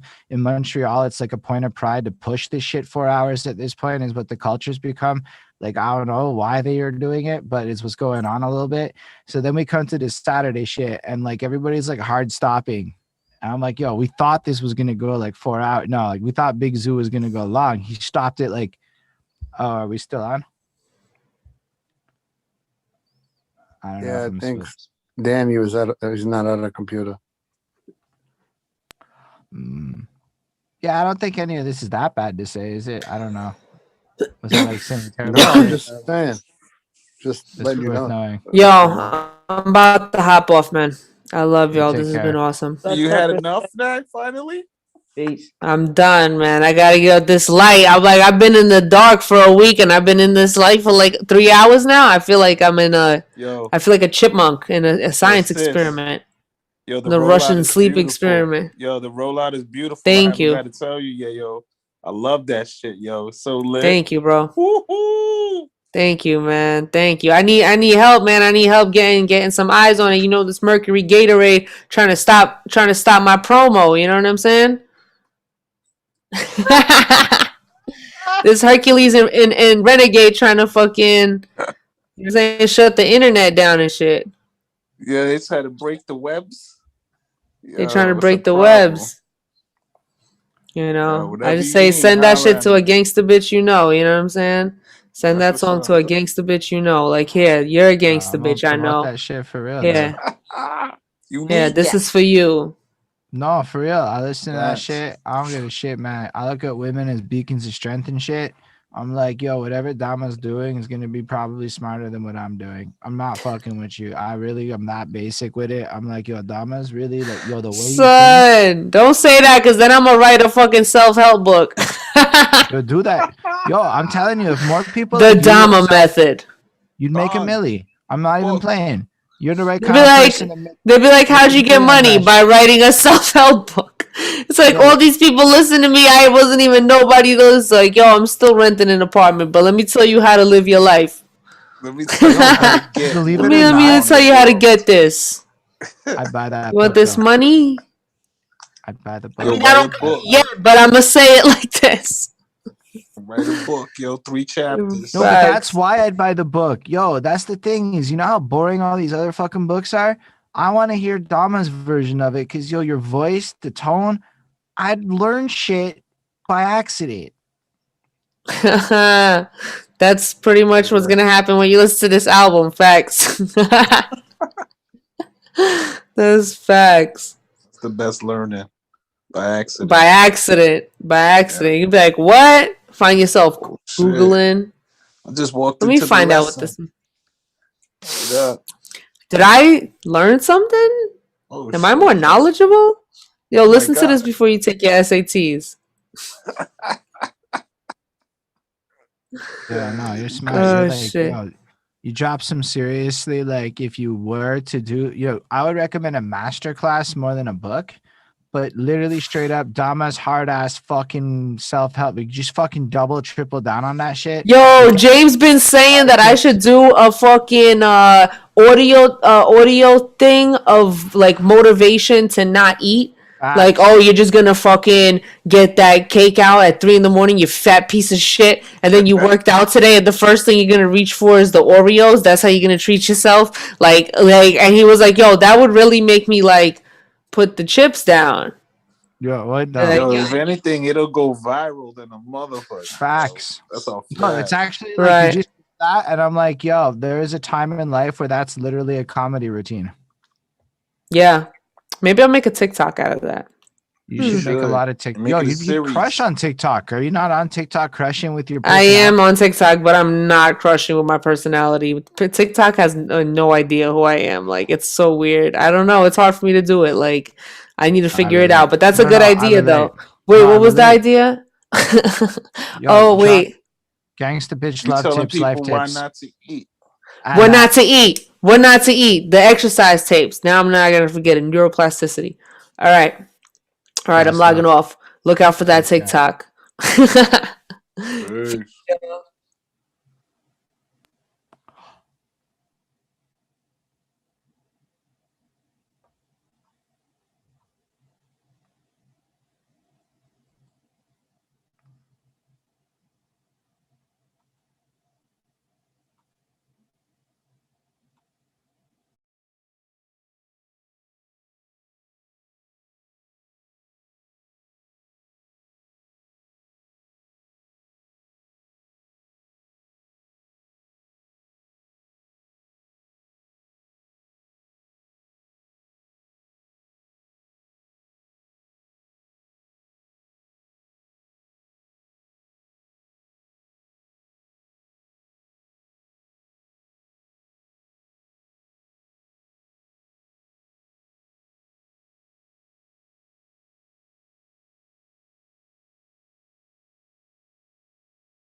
Hola, Fam Maria.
Yeah. Oh, no, I forgot. I was still. Hold on.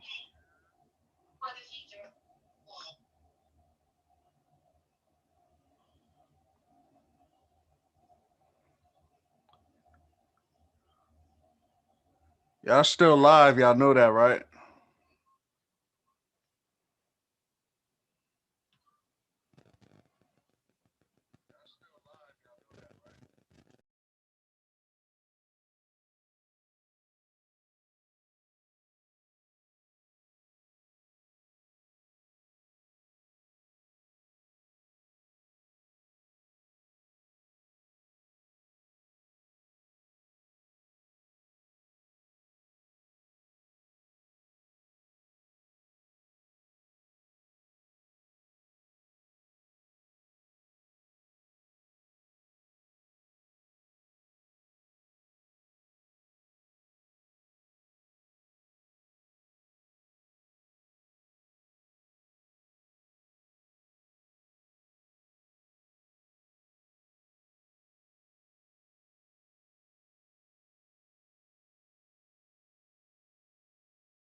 Y'all got better things to do.